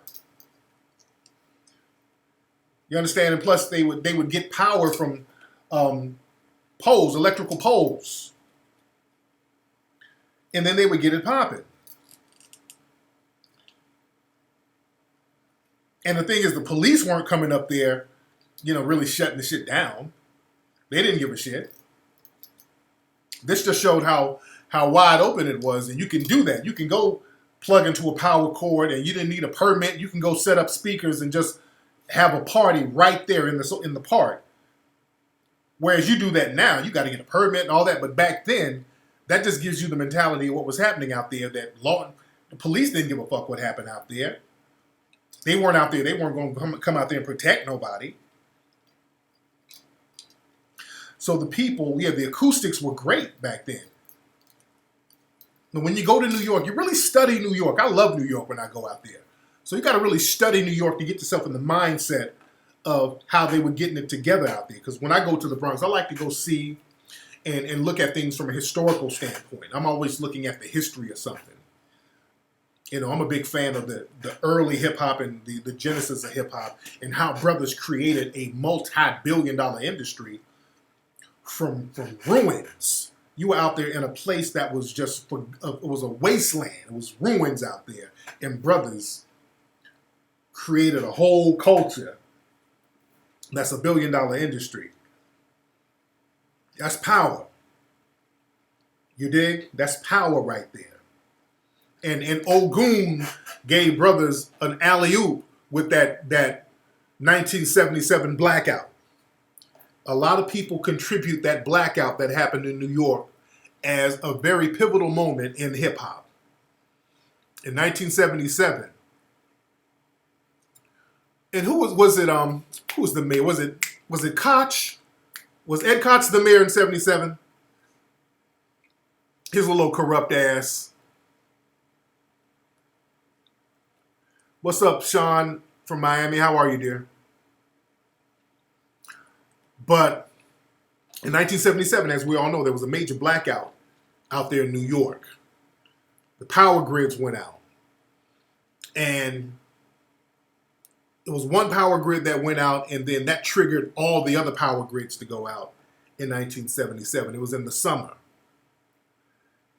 And where my New York people? When did that happen in New York? When did the power go out? You didn't know about the blackout of 77? Yeah, that was... Yeah, somebody said Ed Burns. Nigga, it was Ed Koch. He was the mayor. And Ed Koch was a queen, from what I understand. Ed Koch was an undercover queen. But yeah, he was real slick. He did little shit to disenfranchise black people there for years. But before I get into the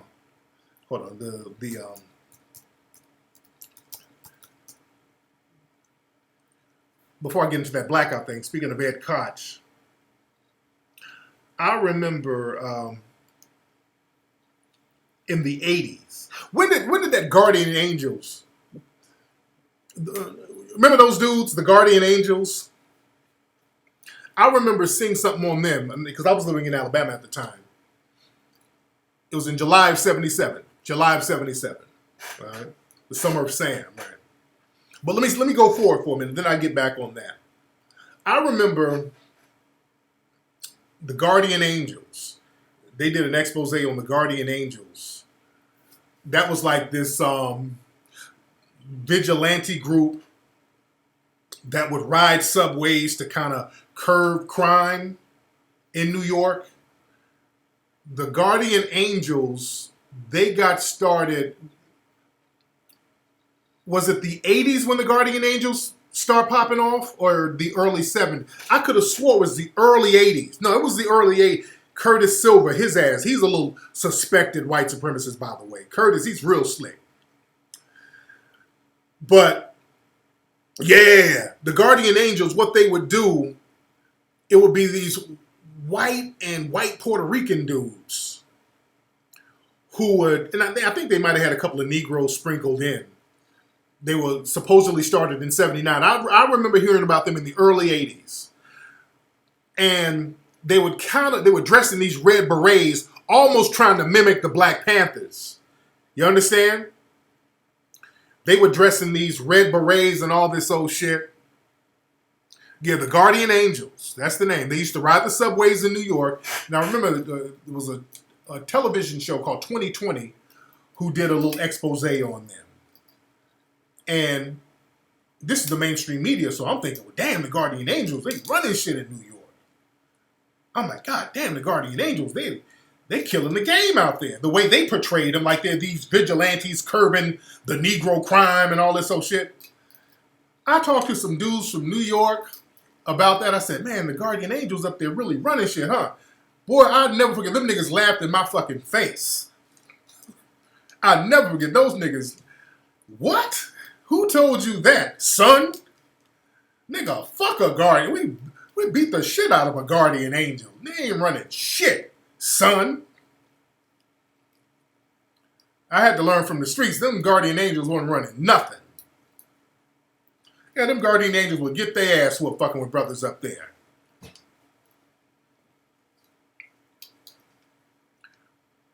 Yeah, basically, it seemed like they were like informants. They were probably co-opted by the police to be out there to kind of keep eyes on shit so they could snitch. That's what it looked like. They were some kind of informant group.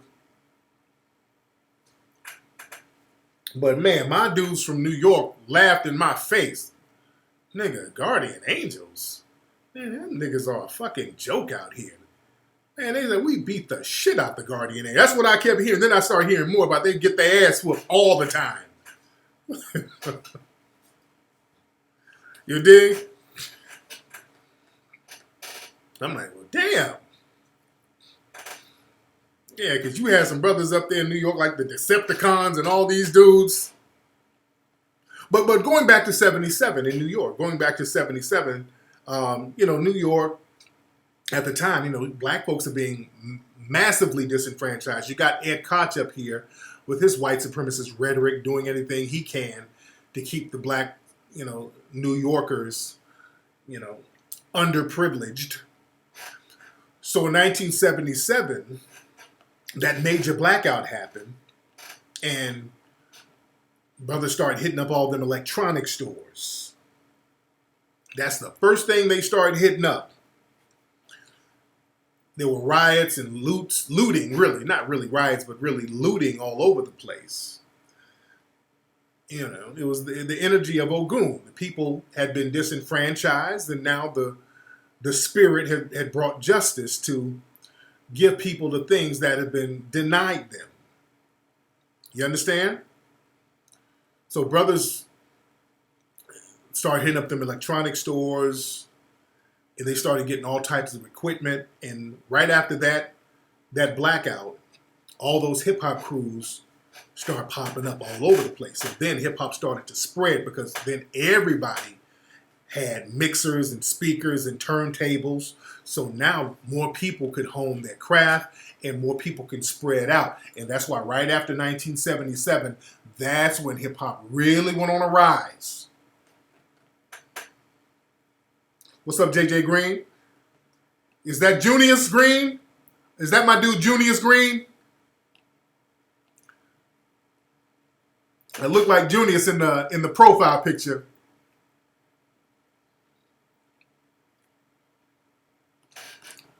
Yeah.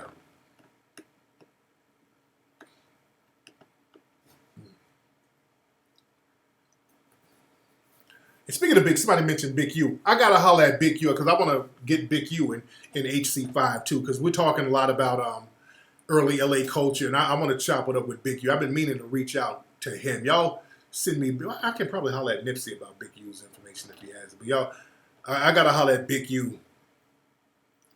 and chop it up with him because there's a lot of stuff about old LA, early LA street culture that I want to touch on. What's up, my man? Y'all say what's up to JJ Green in the chat room. Yeah, I heard of Bernard Goetz. Bernard Goetz was the original George Zimmerman. There's always been these white supremacist vigilantes that go out and kill black people, and the white supremacist society gather around them. There's a guy named Bernard Goetz, speaking of the Guardian Angels, because they were supporting the Guardian Angels. I remember this. They were in support of Bernard Goetz. This racist ass white dude went out and instigated some kind of altercation with some black people, and he ended up shooting a group of black people because he said they were trying to mug him. But he was planning on, he wanted to go out and instigate something. And all the racist white supremacists started to rally behind him. No, and he became a hero within white supremacist society.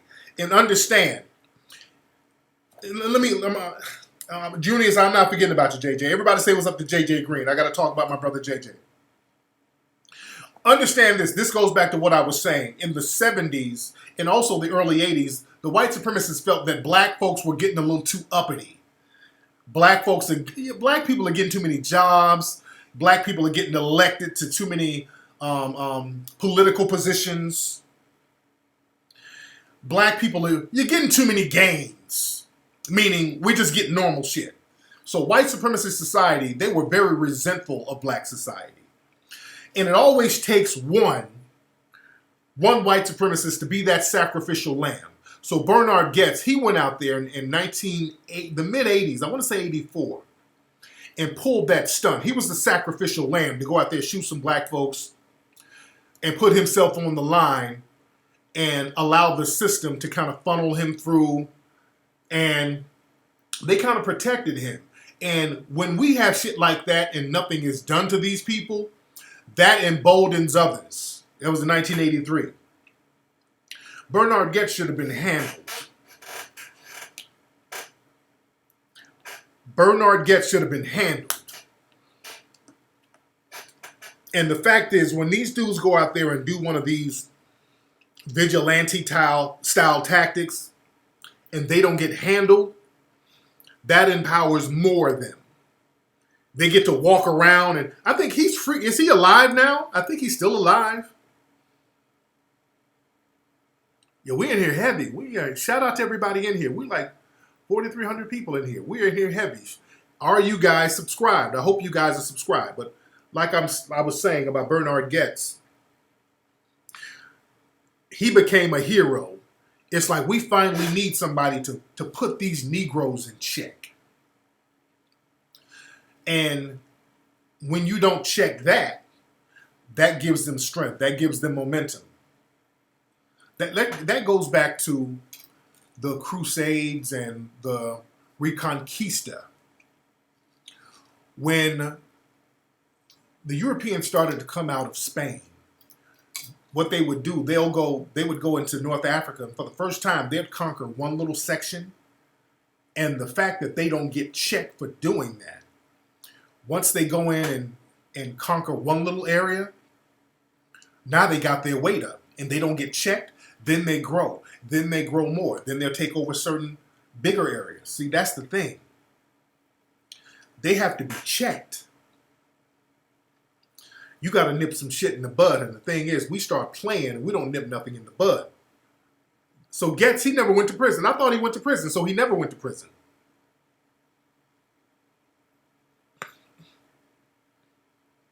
Yeah, he's still living and flourishing, still doing his thing. When you check something, they'll chill on that bullshit. Y'all notice out here in Los Angeles, now I don't want to seem like I'm overly giving props to LA because I'm out here. But you notice out here in LA, there are a lot of Asian shops out here. You don't see Asians beating up people out here in LA. You see it in other cities all the time. You see it in other cities all the time, but you don't see Asians beating up black people out here in LA. You don't see videos of Asians beating up black people out here. Why do you think that is? Why do you think that is? You understand? Think about that. There's Asian stores everywhere out here. There's Asian stores all over here. You dig? Hell, somebody say Asians just shoot in LA, but when was the last time an Asian person shot a black person in LA? When was the last time an Asian store owner shot a black person out here?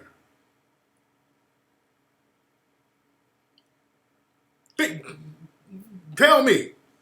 When was the last time an Asian person shot a black person out here in LA?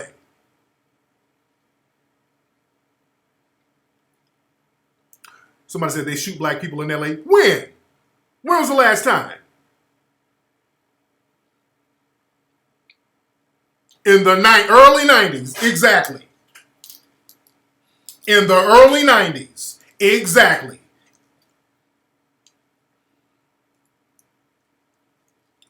In 92, 93, that's the last time. That's the last time they did that shit. Soon shall do. You dig? You got to send a message, and a message was sent. A message was sent. When Soon shall do, it happened. Soon Jadu shot a black girl in the back of the head. That store is gone. And Soon Jadu, she ain't in LA no more. Soon Jadu wasn't about to walk around LA and live the good life. She had to go back to Korea or Vietnam, wherever she was from. She had to go back. Soon Jadu had to bounce. You understand what I'm saying? And that helped contribute to the whole city getting burned down. Soon Jadu had to get the fuck on up out of Dodge. After that probation she got, that little slap on the, well, she didn't get a slap on the wrist, she didn't get nothing. But shit went down heavy. Shit went down real heavy. So that sent a message. That sent a message that you do that, there's going to be these consequences. That's all. People understand consequences. Nothing more, nothing less. They understand consequences. You say Elliot Rodgers, but did Elliot Rodgers shoot somebody black? I think all the people he shot were white. But again, the people out here said there's going to be consequences. If you do that to us, there's going to be consequences to that. You dig? Say, what about the Mexicans? Oh, understand. On a street level, they get got at. They get got at. You dig? And they catch them slipping inside, because a lot of times when the Mexican gangs target black people, usually it's orders from inside prison. It's some orders from the Mexican mafia or somebody like that. And understand this, there was a white supremacist Hispanic who tried to do a drive-by on a black family who was visiting in Palm Springs. This happened, a couple of weeks ago. And why did he choose that? Because he knew if that dude would have tried to hit somebody who's from the neighborhood, somewhere down in South Central, the word would have been out about him. So his family would have been in jeopardy. So what he tried to do, he tried to get at a random civilian family from out of town who was visiting. Probably as an initiation, because you got to understand this. Don't let people make it seem like white supremacists and Hispanics, it's somehow separate. Again, the Mexican mafia are allies with the Aryan nation. Also, out here, you have Hispanic white supremacist gangs. You got a Hispanic white supremacist gang called the Nazi Lowriders. These are Mexican dudes who are white supremacists, who are Nazis. You have Mexican Nazis called the Nazi Lowriders. Look that up. They got symbols and everything. So a lot of folks don't know about the gang culture and the street culture and all that old shit, but it is what it is. Say Soon Shadu lives in the back. From what I heard, she went back to Korea,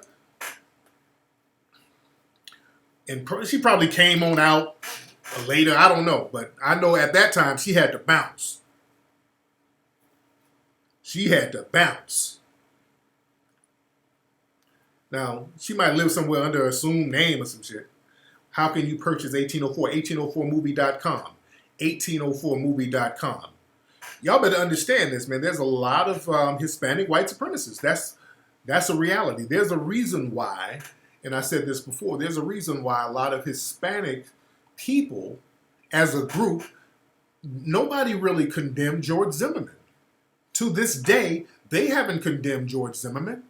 None of these major Hispanic organizations, La Raza, none of these Latino organizations, nobody ever denounced or condemned George Zimmerman for killing Trayvon Martin.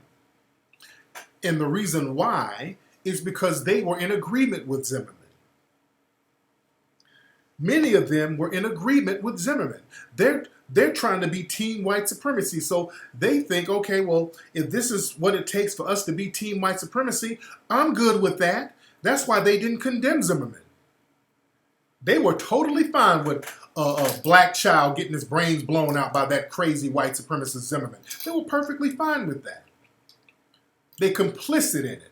That's why when it comes to them trying to get us to fight their battles for them, I'm like, whoa,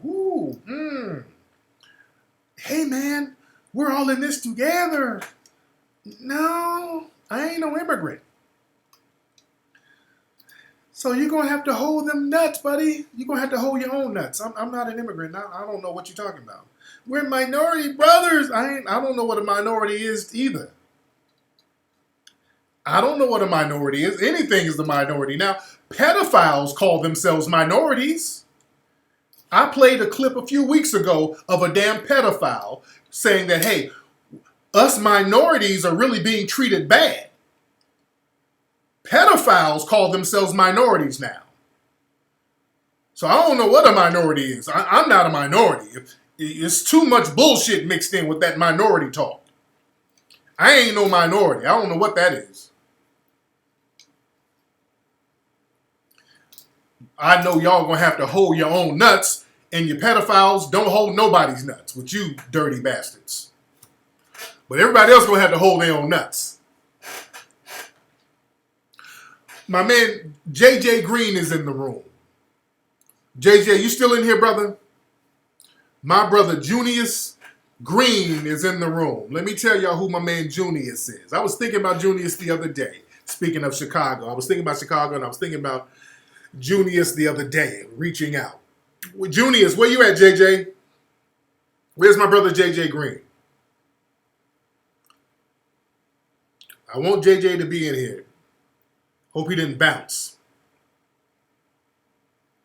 Well, we are in this room heavy. Look at all the people in here. Everybody, y'all need to be following me on Instagram at Tariq Elite. JJ Green, I met this brother a couple of times. I met JJ Green. I think I met him in Chicago first. And then I met him again in Milwaukee, which is right next to Chicago. My man Junius Green, the brother, he has an employment staffing agency. My brother staffs people. He gets you jobs. He'll place you on jobs. I've referred a lot of people to JJ, and he has gotten them work. My brothers and sisters in Chicago and Milwaukee, do you need a job? If you need a job, my brother Junius can hook you up. JJ, do you still have jobs available? And if you do, what type of jobs do you have? And I wish I would have hooked up with you when I was out there, brother.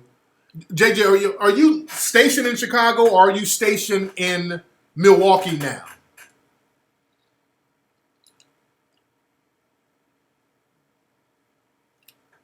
Because I want to hook my brothers and sisters up who need work. If you need work, you need airport workers.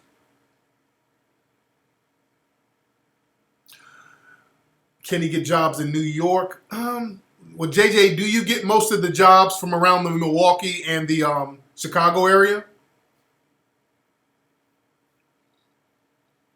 He said airport jobs. Okay. I think the jobs he can get, I think he's clicked in. Yeah, that's my brother. JJ's the real deal. JJ is the real deal. I've recommended several people to him, and he's hired some people temporarily. He's gotten some people full-time jobs. JJ, can you call up real quick, Jay? Let me have my brother call up. The Skype lines are a little janky. Let me call my. Well, JJ, let me see if I could. Hold on.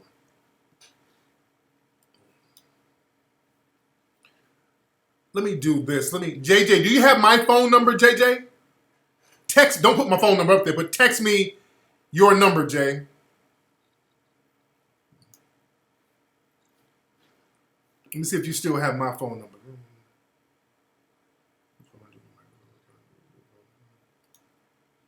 don't want to do that right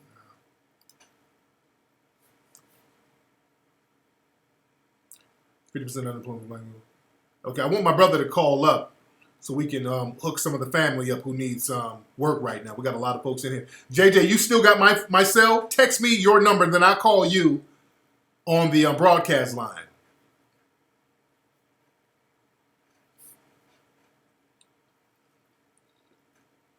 Pierre, okay.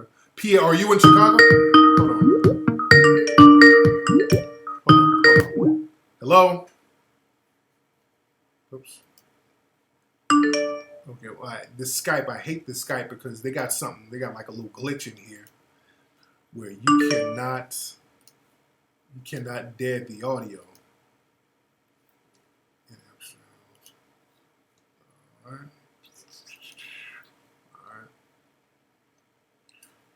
Music History Podcast, I can do that. I really wish Skype has to fix their thing. Well, JJ, put your number in the room so I can just call you now, because people are going to want your number anyway. So, JJ, put your number in here. This is why I don't like rocking with Skype. Skype is real janky for some reason.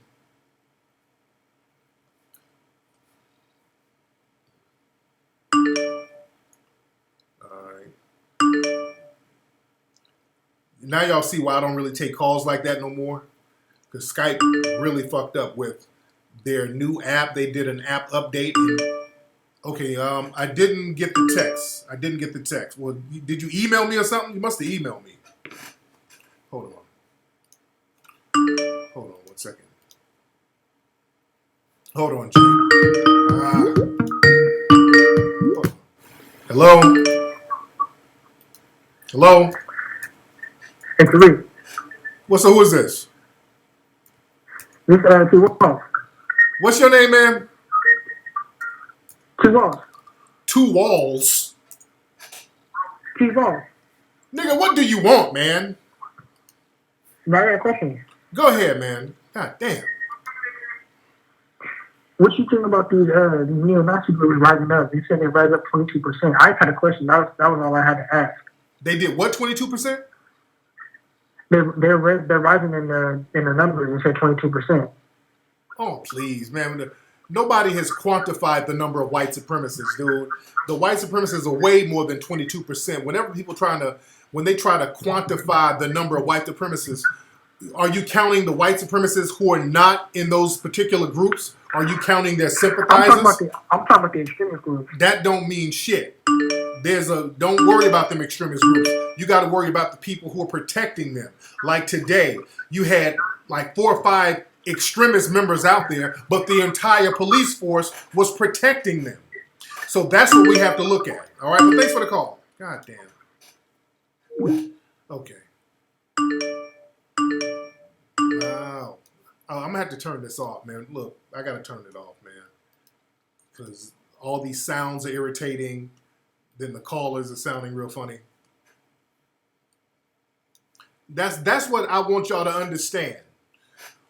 When it comes to quantifying the number of white supremacists, don't start thinking about these little bullshit neo-Nazi groups and the Proud Boys. Those are the white extremists who's been deputized by the other white supremacists to harm you. But don't think that they're the only ones. They're on the rise, 22%. Bullshit. That's not the white supremacists will try to get you to believe that, well, that group over there is white supremacy. They're not telling you about the doctor and the lawyer and the woman at the bakery and the woman at the hotel. All of these people are white supremacists and white supremacist sympathizers. You dig?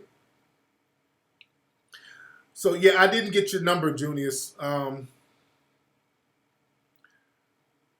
So, JJ Green, where can people get in touch with you? The phone lines are just too janky right now. JJ Green, where can people find you to get hooked up with employment?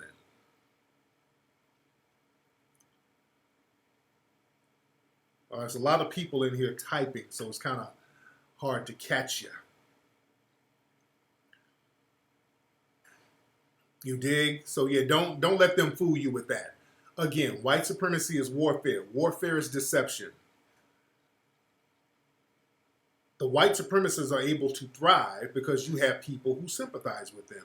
And everybody, they're not going to wear their uniform. So there are people that you have to suspect of being team white supremacy. And you have to act accordingly. And you have to tread accordingly.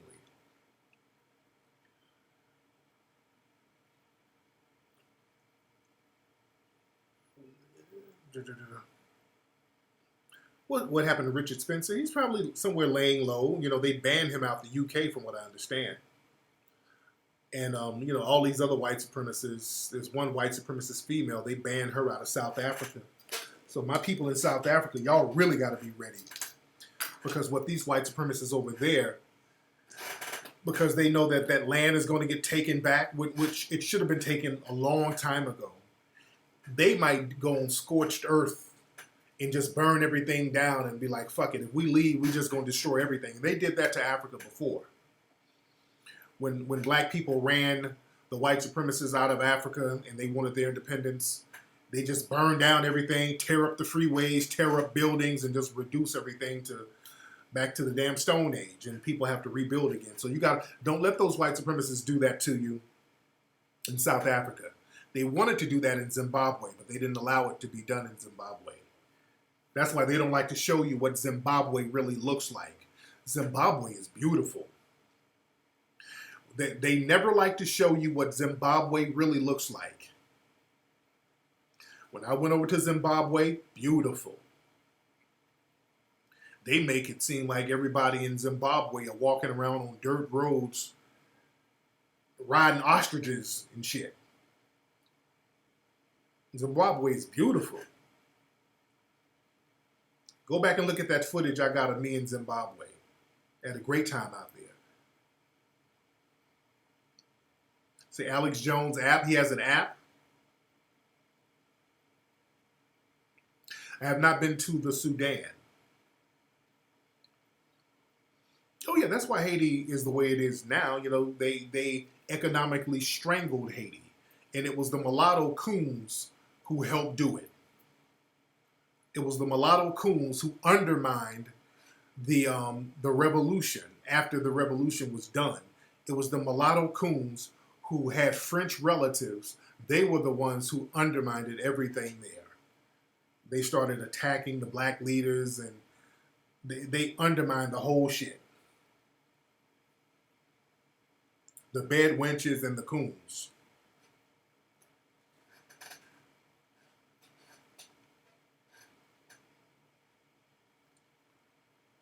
You dig?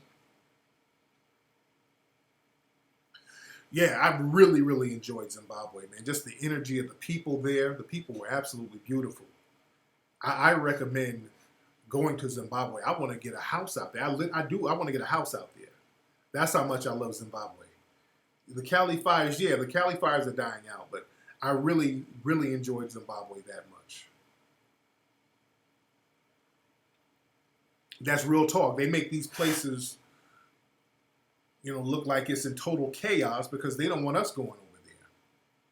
I know when I was in Zimbabwe, you had a lot of whites and Asians. A lot of Asians, the Chinese over there, people in there trying to get their feet in the ground.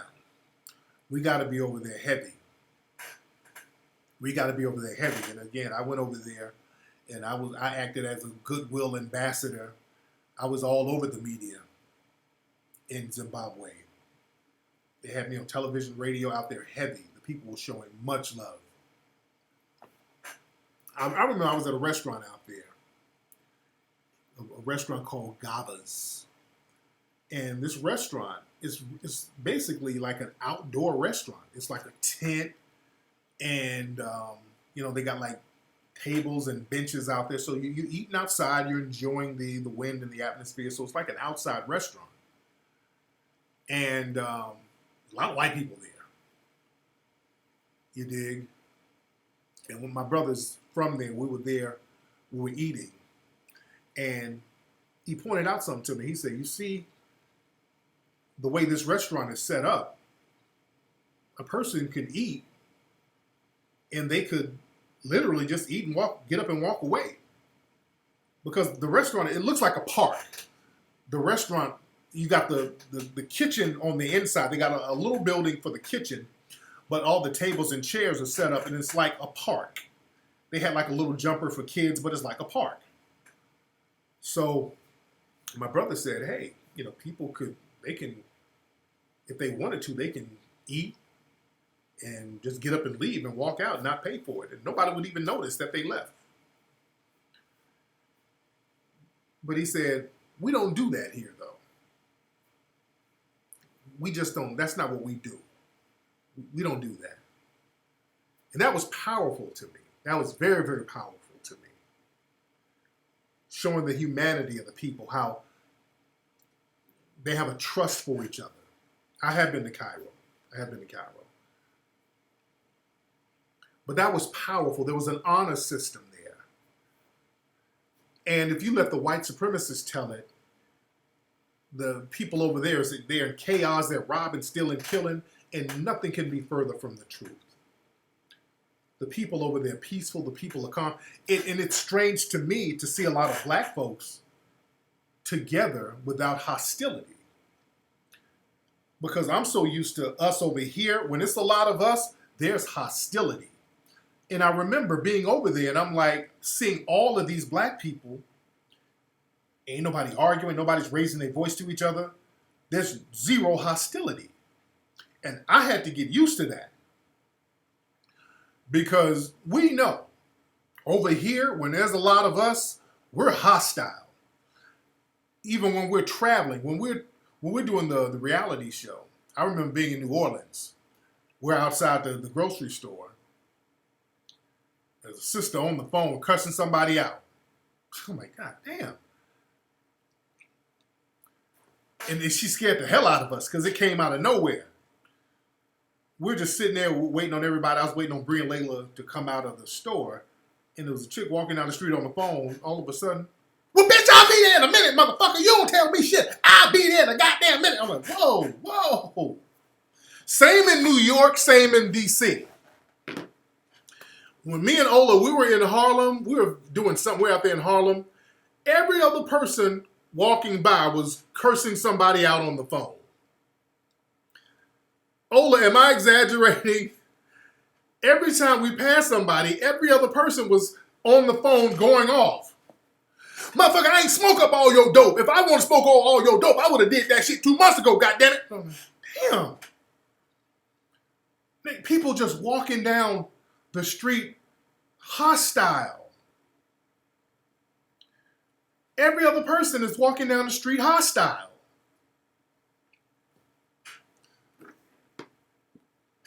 When we get together over here, because we've been so systematically disenfranchised, we've been so systematically antagonized, we can't take that anger out on the white supremacists who did it because they've insulated themselves. So you take that anger out on the person next to you. you take that anger right out on the person next to you. And you're in an environment where it breeds more hostility. You're in a concrete environment. You notice most places where the most hostility is places where people are way too close to each other. You're on top of each other. Everything, you're bumping into each other. You dig? It's a crowd of people. Whereas if you're in a place like Zimbabwe, you're not on top of each other like that. You have greenery, you have nature, you have more room to breathe to a certain degree. You understand? Look at the way housing projects are set up. Everybody's on top of each other. Concrete, everything is hard, everything is concrete. You dig? There's no water nowhere. Water calms you down. That's why people who live on islands are pretty much chill for the most part. You need space. You don't have no space. You're on top of people. You need space. You need to clear your mind.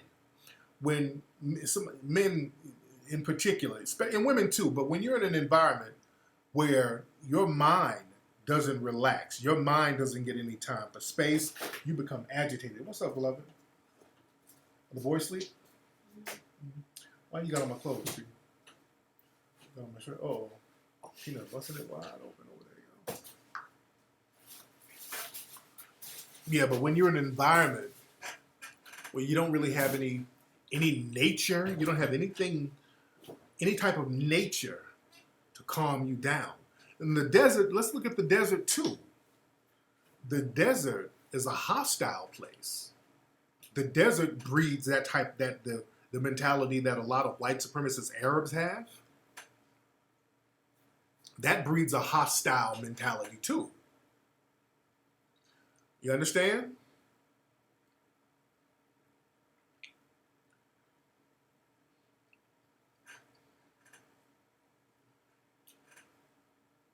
Yeah, Mama Peanut over here got on my clothes, busting it open. Yeah, Easter. Have you been to Easter Island, Willie? Because I haven't met too many people who went to Easter Island. Me and Mama Peanut, we went to Easter Island. Me, Mama Peanut, and TJ when he was little. Yeah, he wasn't born yet. We liked Easter Island. Easter Island was the shit. Did you go to Easter Island? Because Easter Island, that's way out there. That's when you come on 10:30, I think. Yeah.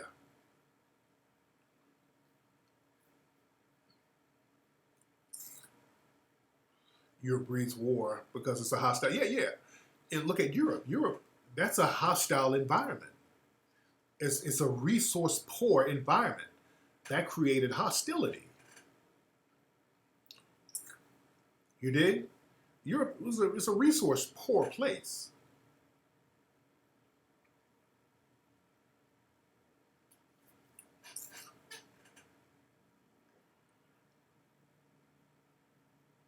Samoans don't like the name Easter Island. Well, Samoans don't live on Easter Island. So what does that mean? That's not what they don't like. The people of Easter Island, they don't like that name. The actual name that they use, Rapa Nui. Rapa Nui. Because that's what they kept saying when we were over there. When I say Easter Island, they would low-key correct me. I'm like, what's there to do in Easter Island? Well, in Rapa Nui, we like to go. They don't. It's called like Rapa Nui. Yeah, Rapa Nui. They don't like Easter Island. That's not them. That's what the white supremacists gave them, and that's what I like about them. They still challenge that.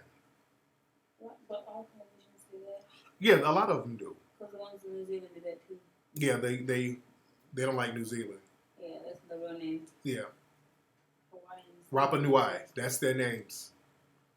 Yeah, they do not like Easter Island. And also Hawaii, technically Hawaii is called the Sandwich Islands.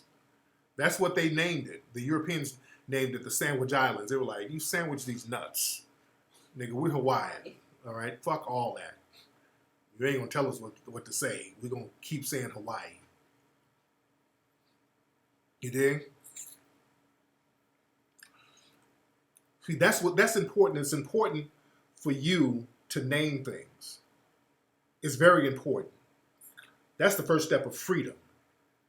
If you start naming things, that's the original name. They had different names of the different islands, but King Kahalamea? What's his name? King Kahalamea.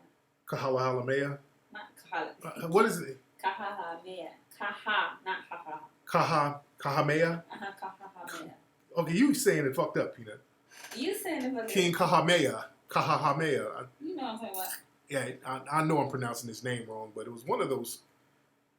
It's one of those kings. About King Kalakala? Kalakwa? Kalakaua. It might have been. Is King Kalakala or Kahamea? Yeah, I don't know. One of them kings. I think it's King Kalakala and then Queen Kapiolani. Kamehameha. One of those kings codified all the islands, brought all the islands together. Didn't one of them kill Cook? Yeah, they killed Captain Cook. Yeah. Yeah, so it's always been Hawaii. Yeah, naming means ownership. It's very important to name things. Naming things is very important, and the white supremacists understand that. They understand naming things. And a lot of these people from these Polynesian islands, they know, okay, even though we're colonized and they're naming us, we're not going to use the name that they're giving us. We're going to go out of our way to not use that name. So that's the start of them freeing their minds first. Because when you name something, you've already empowered yourself. And you've disempowered others who try to name themselves something other than they're not. This is why they don't like for us to use the term white supremacy. The white supremacists, if you notice, they hate using that. They hate us using that. That's why they're always trying to run game on us with these different titles. I'm a conservative.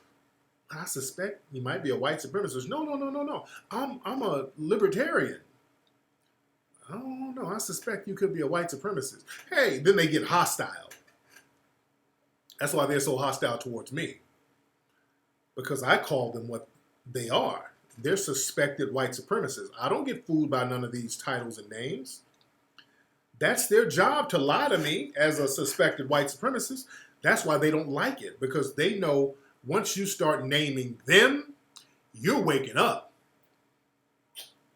When you start naming them, they don't want you to get in the habit of doing that. They're like, wait a minute, we do the naming, and I say you're a black identity extremist. See, you notice they name us all the time, and we just go along with it. Hey, you're a gang thug. Hey, you're a gang member. Hey, you're a Black Lives Matter leader. They name us all the time.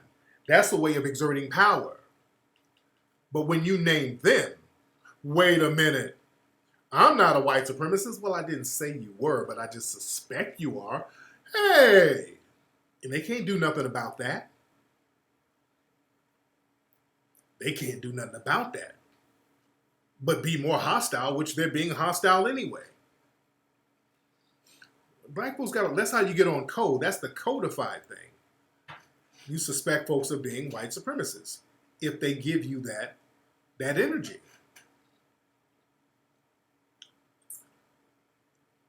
But yeah, the first thing they do, they start naming things.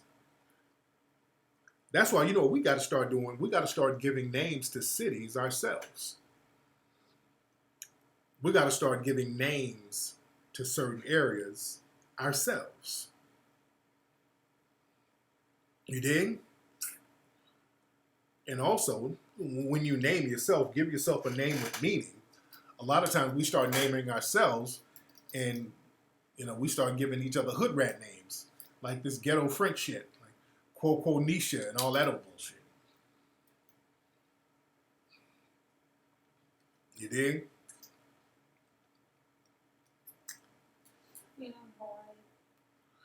And read Fuller's book. Yeah, Nearly Fuller's book is thorough.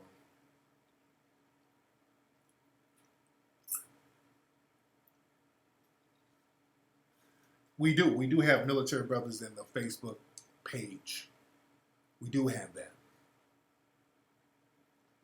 But yeah, they want to put labels on everything. They want to put labels on everything, and we got to do the same thing. We got to start labeling. Very important that we label. Neely Fuller's taught us that. You know, what we're going to call LA. We should give it some of its original name. Understand, California was named after Queen Califia, a mythological black queen. And that's because the Spanish, when the Spanish came over, the Spanish were still influenced by the Moors. They still had that Moorish influence. And understand, many of the Moors had Islamic influence. That's why the name Califia, that's an Islamic sounding name. And the Moors talked about some of the people over here in this land. They told them about some of the other black people here. Remember, the Moors had been coming back and forth here for years. So this is why when they came over to this land, they kind of knew where to go. They kind of had an idea. They even brought other Moors with them. Estevanico, they brought a brother named Estevanico the Moor. Look him up. I want y'all to Google what I'm saying. I'm giving y'all some history. When the Spanish came over, some of the other Spanish explorers came over in the 1500s, they brought a black man named Estevanico the Moor down in Florida. They shipwrecked in Florida, and they walked across the southern area that would become the United States with Estevanico. Estevanico was like a tour guide, meaning that Estevanico must have had some kind of knowledge of the people here already. He was basically acting as a translator and an herbalist and a buffer between the Native Americans. Why? Because the Native Americans looked black at that time. That's something that a lot of folks don't like talking about. Those Native Americans, many of them looked like regular black people. But Google Estevanico the Moor. He was guiding the Spanish over here. And notice, whenever they would do these expeditions around the United States, they would have black people with them. What's that guy's name? It was a guy named York. It was a black dude named York who was a tour guide for the Lewis and Clark expedition. When Lewis and Clark, these white explorers, were going around the country, they had a black man with them who was the translator, who was the liaison. That's why so many of these cities were secretly founded by black people. You understand? This is why I say we got to get back to naming shit. Because we founded a lot of cities. Black people founded Los Angeles. These black people came in from Spain with some black folks and some mulatto families who came in, and they helped found what would become Los Angeles. There's a plaque downtown Los Angeles called the Biddy Mason Park, and there's a plaque saying that the original people who helped found Los Angeles were of mulatto African ancestry. They give it a real lightweight acknowledgement. Chicago, we talked about that in 1804, was founded by a Haitian. DuSable, our brother DuSable. He founded Chicago. Why? Because this brother, he knew different languages, and he did not get the same kind of hostility from the Native Americans. Why? Because many Native Americans, many of them had the Africoid phenotype, so they could relate more to a black person than they could the white supremacists. You dig? Yeah, this is why we got to really get into the history here. This is why we got to understand history. That's why y'all need to get all those Hidden Colors series. At Chicago, that was the name. Buffalo, founded by another brother. We talked about that in Hidden Colors. Oregon. Some black dudes up in Oregon, and then Oregon, they ran all the black people out. A black person couldn't even live in Oregon until 1924. After a black dude founded that area up there. Black people going in there, getting those those otter pelts and getting all those furs and all that shit. Yeah, look up Biddy Mason. Biddy Mason is a black woman. They call her the grandmother of Los Angeles. A sister named Biddy Mason. She was a former slave. That sister got her weight up and became a very wealthy landowner out here. One of the first wealthy landowners. There's a rich black history that's never taught. Yes, indeed. Another brother who was the first mayor of the village of Los Angeles was Francisco Reyes, Reyes. This dude was a mixed black dude. They don't like to admit that openly. They kind of bury that information. Bass Reeves, they don't like to talk about Bass Reeves. This is why I have the Hidden Color series. There's so much, and a lot of this stuff we talk about in the Hidden Color series. I mean, you look all over. You see black folks doing fly shit that's not talked about. You know, Bass Reeves was the inspiration for the Long Ranger. Let's go down to Miami, down there in Miami in Florida, and this is something we're going to touch on. There was out on the Florida Keys, there's a little island called Black Caesar's Rock. Out there in the Keys of Miami, outside of Miami, the Florida Keys, there is a little island called Black Caesar's Rock. Now, why is it called Black Caesar's Rock? There's a black man who was a pirate. Now, some of them will try to call it Caesar's Rock. They took the black off of it. They'll call it just Caesar's Rock.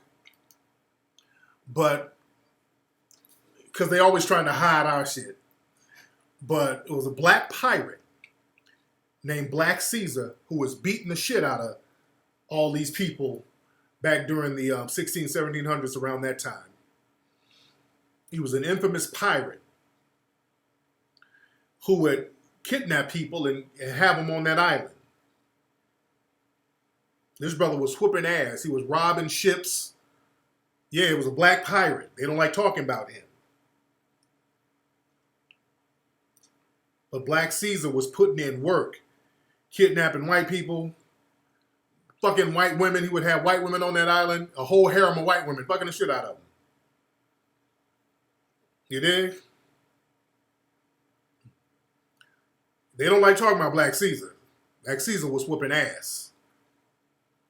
Yeah, a lot of pirates were black. They don't like talking about that. A lot of those pirates were black.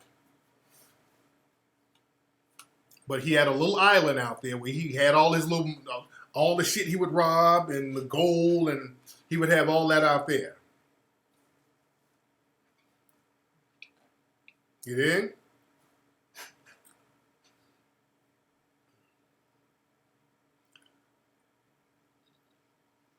Yeah, they don't like talking about John Horse, Fort Negro, Fort Moselle, all that stuff out there in Florida.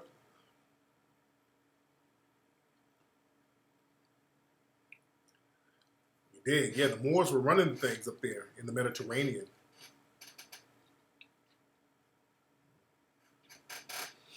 Yeah, we're going to talk about that in HC5. We're going to talk about Hannibal. We're going to stop all these lies about Hannibal. Because when it comes to our stuff, they have no shame in their lies. So we'll have to clean all these lies up. Man, we breaking that Hannibal thing down. We're breaking it down to where they would train the elephants, all that shit. That's why I'm bringing Ashraf Kwesi in. Dude, there's temples showing where the animals and those elephants, those war elephants were being trained. We're breaking that shit down all the way down. We're gonna just stop all the lies. Because that's the thing. This is why we have our media. Because if you let them tell it, they say shit that don't make no damn sense. The hell a European, how Hannibal gonna be European and come over there and train them damn elephants? Europeans couldn't train a damn African elephant, still can't. They can't do it to this day unless they orphan one. Europeans don't fuck with them African elephants now. let alone then.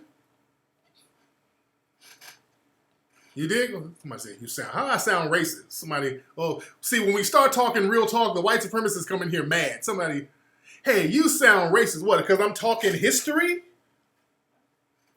How am I racist? I'm just telling history.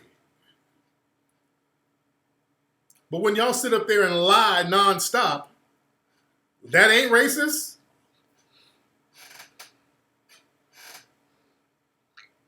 Yeah, we're breaking all that down. Well, them African elephants was no joke at all. Europeans, they can't fuck with them African elephants now. They still can't really mess with them African elephants. That's why when you see elephants in a circus, they're from Asia. Those are Asian elephants. See, already when you start talking about something, when you start telling the truth, and you know history, when you start spreading the truth, here they come. Don't they come out the woodworks? You know what's funny? These white supremacists be in here just lurking.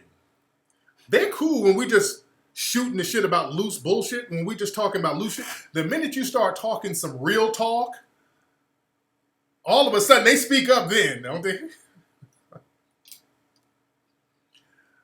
They start speaking up when you start, wait a minute. I thought this was some entertaining nigga shit. Wait, they're learning something.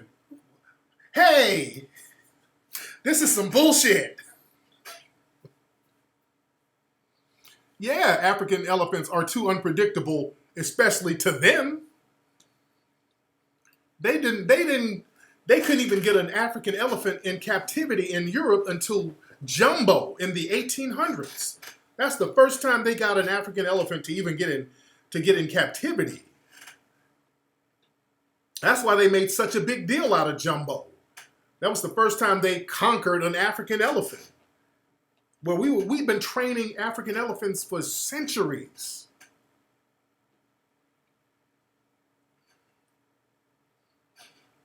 You dig?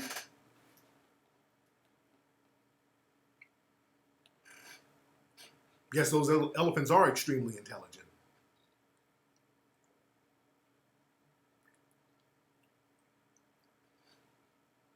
So yeah, they hate when you speak historical truth. So we're breaking all that down. Yeah, we're breaking all that down.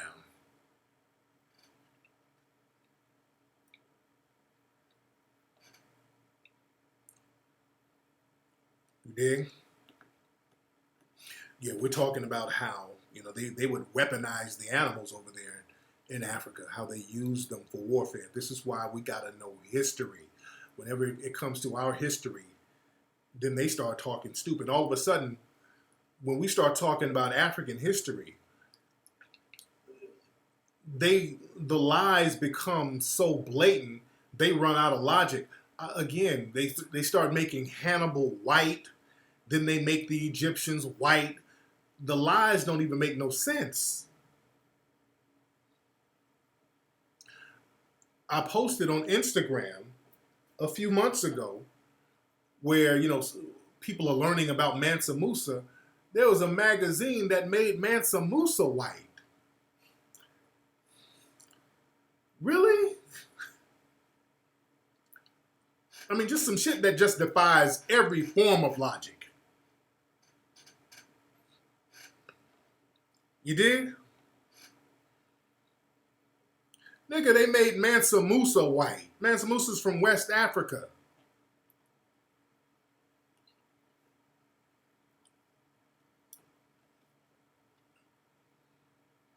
Yeah, the African people knew how to weaponize those animals there. They knew how to weaponize that stuff.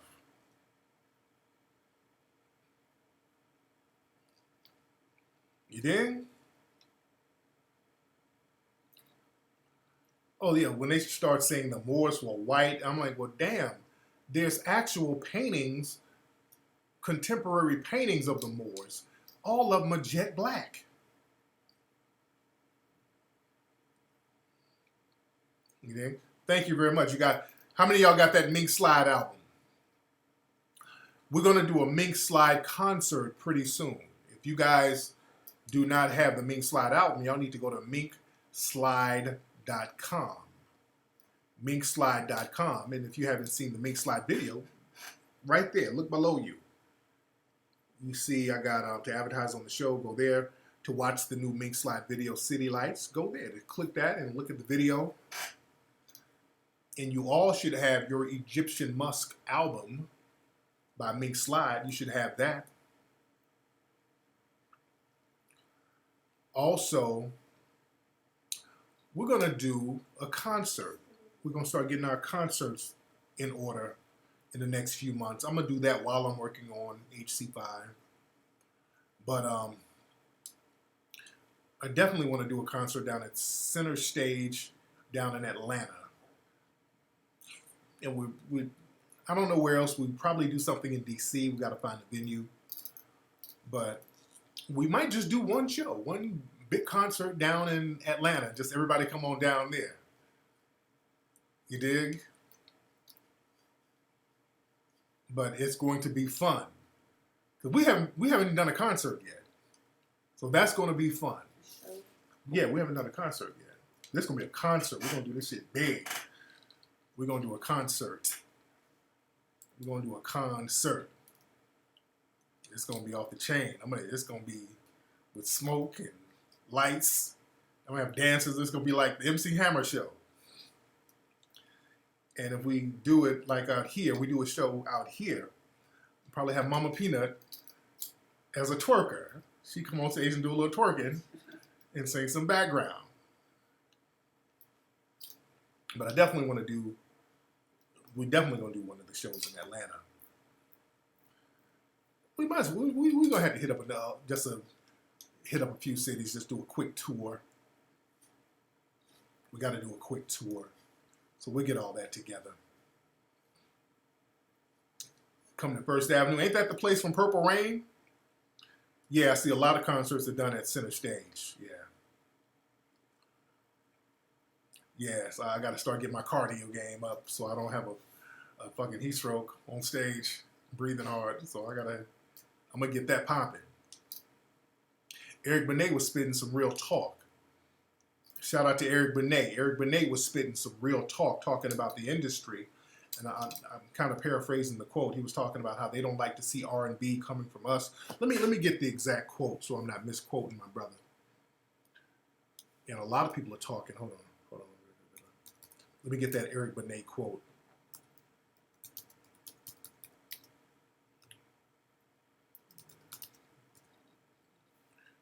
Let me get that quote he said. Oh, yeah, he said, this is on TMZ a few days ago, he said the music biz favors white R&B. Oh, he did an interview with Van Lathan. Shout out to my man Van.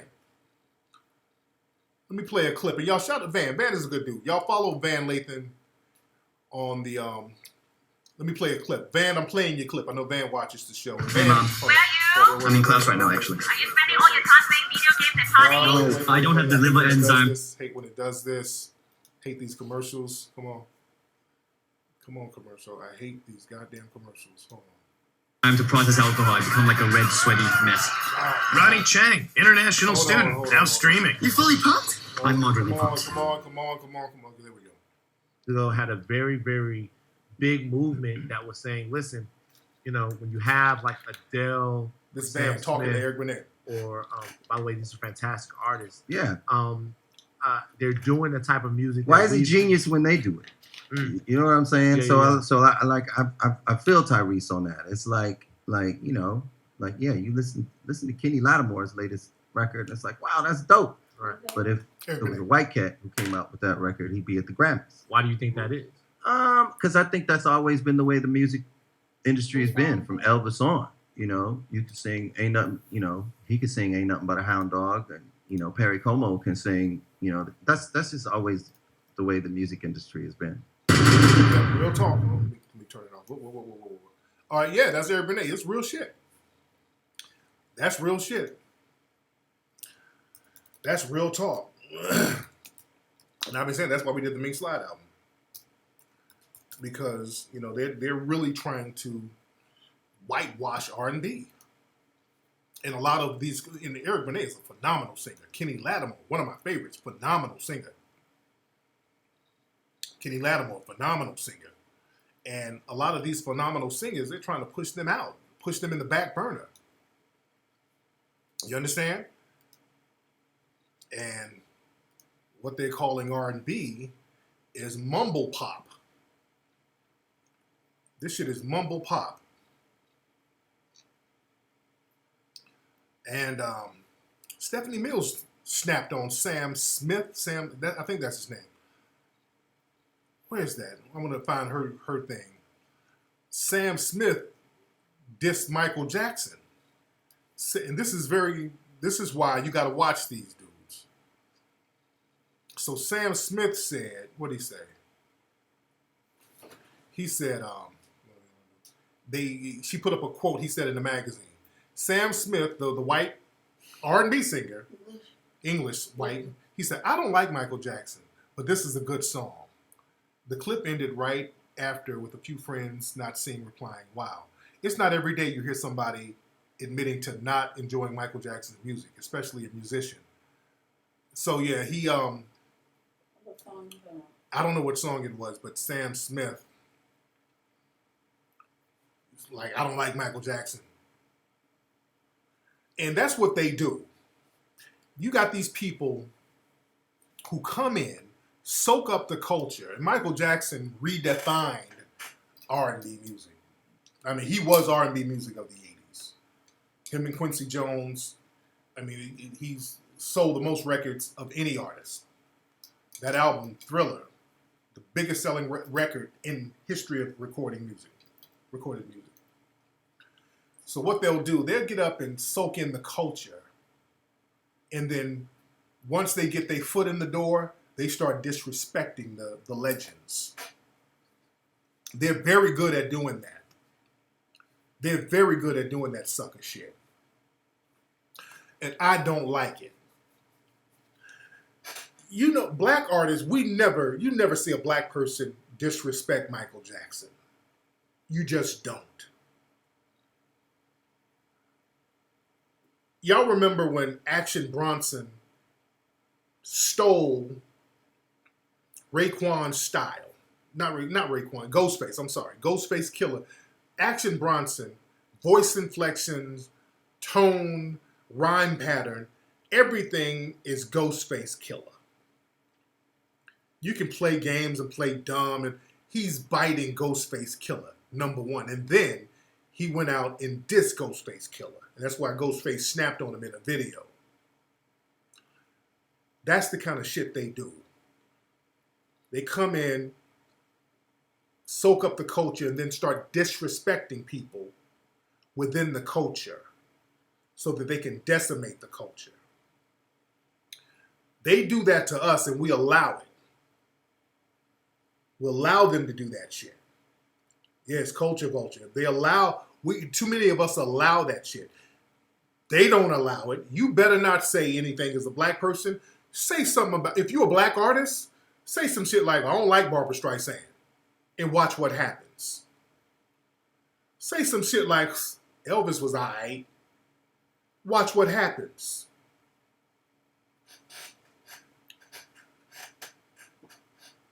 You understand? They don't disrespect their own legends. You don't hear them you don't hear people in the dominant white society ever disrespect the Rolling Stones. They would never fix their mouths to disrespect the Beatles. Never.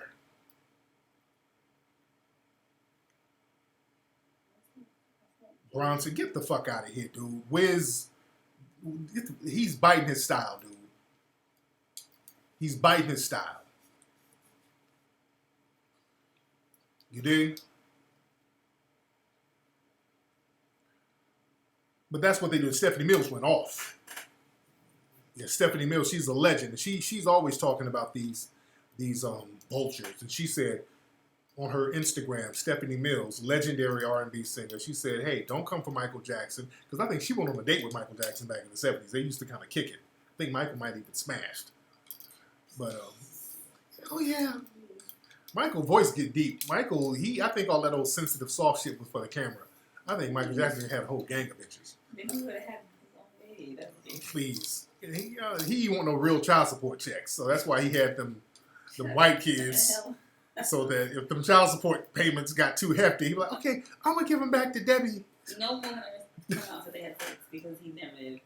Michael Jackson was tearing up pussy. I think Michael Jackson had about.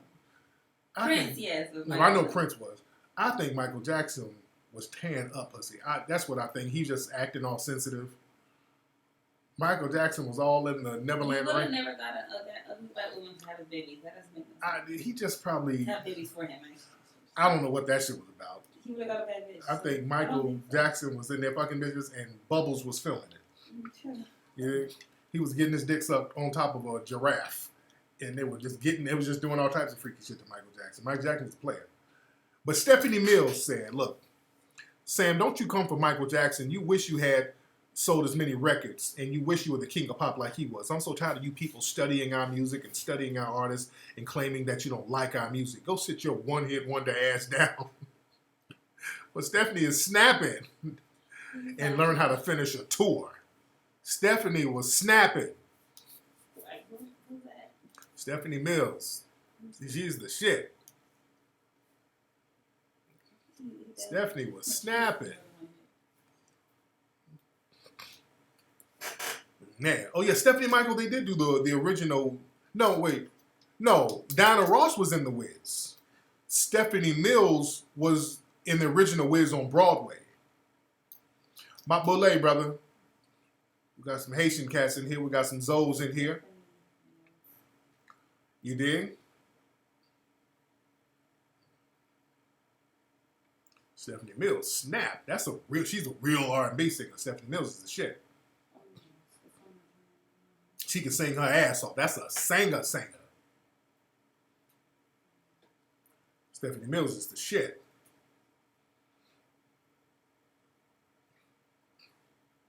So you gotta watch that. You gotta watch these folks. You dig?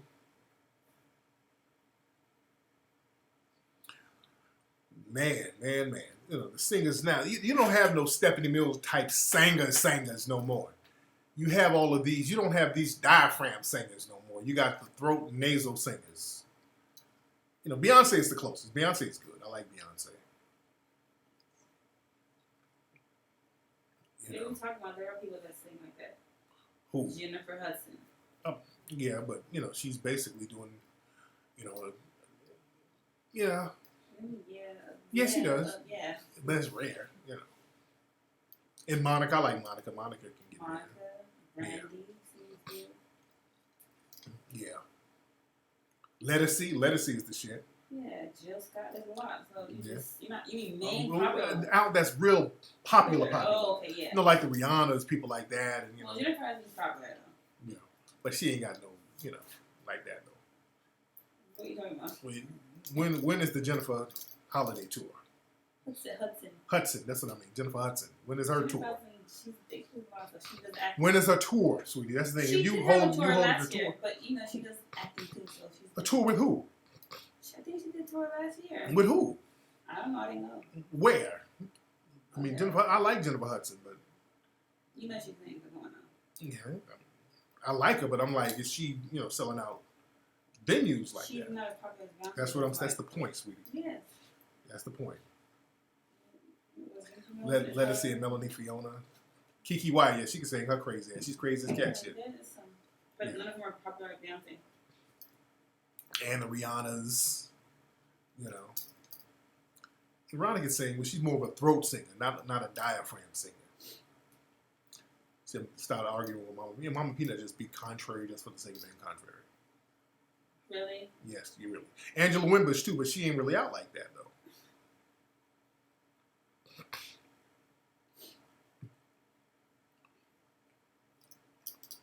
Yeah, speaking of that, Rihanna, that song Wild Thoughts. What about Mariah Carey? She's crazy as cat shit now. Okay, wait. she's huge. But that Wild Thoughts song, you know, Wycliffe gets like 80% of the publishing on that shit. I mean, my man is eating. Just sitting back and eating. That's how you do it. That's like 20 years from now. I want somebody to sample City Lights.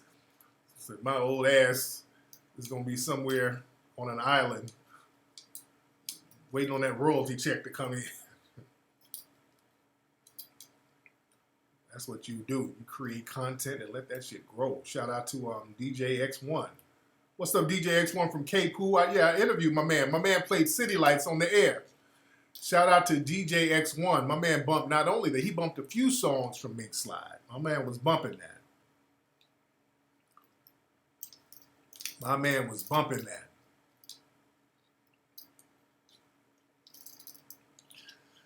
What about Carlos Santana?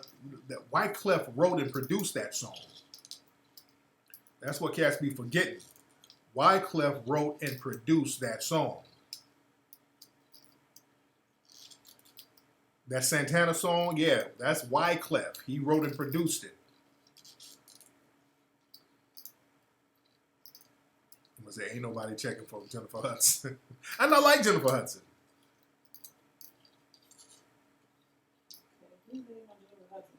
Nobody hating on her, but you know what you were saying wasn't really making no sense. Like nobody, she's not really selling out no big venues like that. And that's not to disparage her.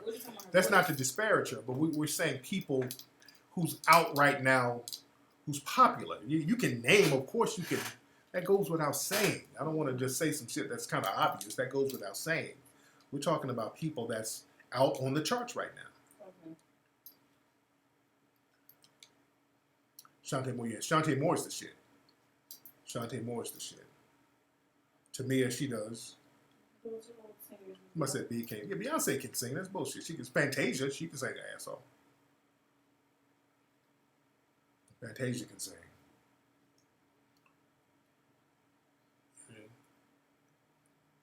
Hiawatha Agee. Ain't that the sister from Mtume? Jasmine Sullivan. Yeah, Jasmine, she can sing her ass off. What's she up to now? Jasmine Sullivan. Insecure. How's that go? Oh, that's old though. It's with what's his name, Bryson Tiller. Yeah, that's old though. It's on radio. When did Insecure that song come out? That shit's about a year old. Mom, you don't be giving misinformation. It's still on radio. Hell, Drew Hill is still on radio. Shit. She said this album's still old and still on radio. When the hell did Insecure come out? Yeah, that shit came out last year. Yeah, she got a Soul Train 2017 Soul Train Award nomination. Yeah, Mama Peanut giving old ass information. How is that old? Did I say it was out right now? At this moment? It's still on the radio. Yeah, it's a year old. Sometimes it takes a while for it to get popular. Boot Up came out a year ago. Somewhere busting out windows, yeah. Jasmine, she's one of those girls who actually got bigger and it looked better. She got bigger and it made her look better. Yeah. She got one of them. She got one of them weird shapes. You dig? Sometimes motherfucker's shape be funny style, and you know you need a little weight on you because you get too skinny, you start looking funny. So she kind of she bad built, and the weight made her look better. Just like Marsha Ambrosia, she looks a little better when she's bigger. When she lose all that weight, her shape real funny style. You dig?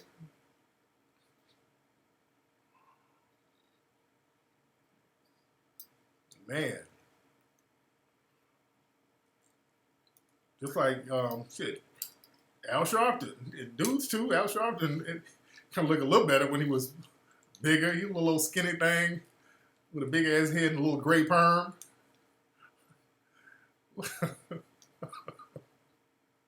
Yeah, he come waddling out there with a little bit of ass ashy legs. Wait, what about Star Jones? Looking like a little old duck. Yeah, Star Jones, that's another one. She got skinny and Star Jones needed that weight back. Yeah, Star Jones, I don't know what she looked like. She's like a melted candy bar. Like, you better go get that queen you were married to and let that nigga feed you. Yeah. Man.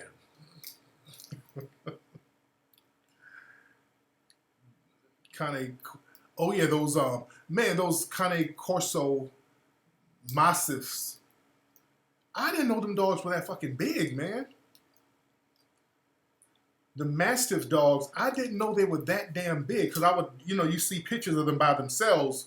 Then I start seeing pictures of them next to people. I'm like, God damn. What is it? These dogs called Mastiffs.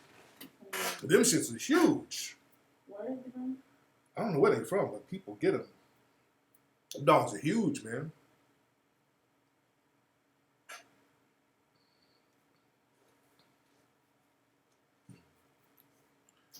Yeah.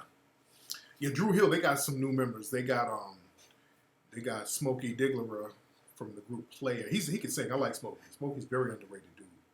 So they added a couple of new members. Yeah, they added a couple of new members, so Are you sure this is not Photoshop? What? These dogs. Or they just some kind of hybrid thing? Yeah, them shits is big. They just modified them shit. The Tiberian Mastiff is the biggest. Yeah, them shits are huge. For some of the pictures, I thought they were photoshopped. Oh, I see it. Are you sure it's real? Yeah, Bing Rames had those kind of dogs. That shit is probably. That shit is huge. Them shit look like little horses, man. I'm saying the shit. The dookie on them, I don't know. Man. They were using war dogs. We in here heavy. Let me get up out of here, man. I've been on here long enough with y'all asses. I've been on here for 3 hours. Chopping it up. But look, everybody, go get that Mink Slide album off Google Play and iTunes. Get that Mink Slide Egyptian Musk album. We're going to have vinyl coming soon. Go get the Ism Angels Coffee Table book at IZM Radio, ismradio.com. Follow me on Instagram at Tariq Nasheed, and follow me on, my Instagram is Tariq Elite. Tariq Elite. What's up, Russell? You said the Unite the Right rally was a failure. Okay, when I'm done with this, the playback is going to load up, and listen to the playback, and I'm going to explain how it was not a failure. All right? Go eat that peanut box, this nigga right here. I mind you to stay out of my marriage business, nigga. Which I'm probably gonna do, but you stay out of my fucking business, nigga. You understand? All right, we're about to be out of here. Y'all have a good one, man. Peace.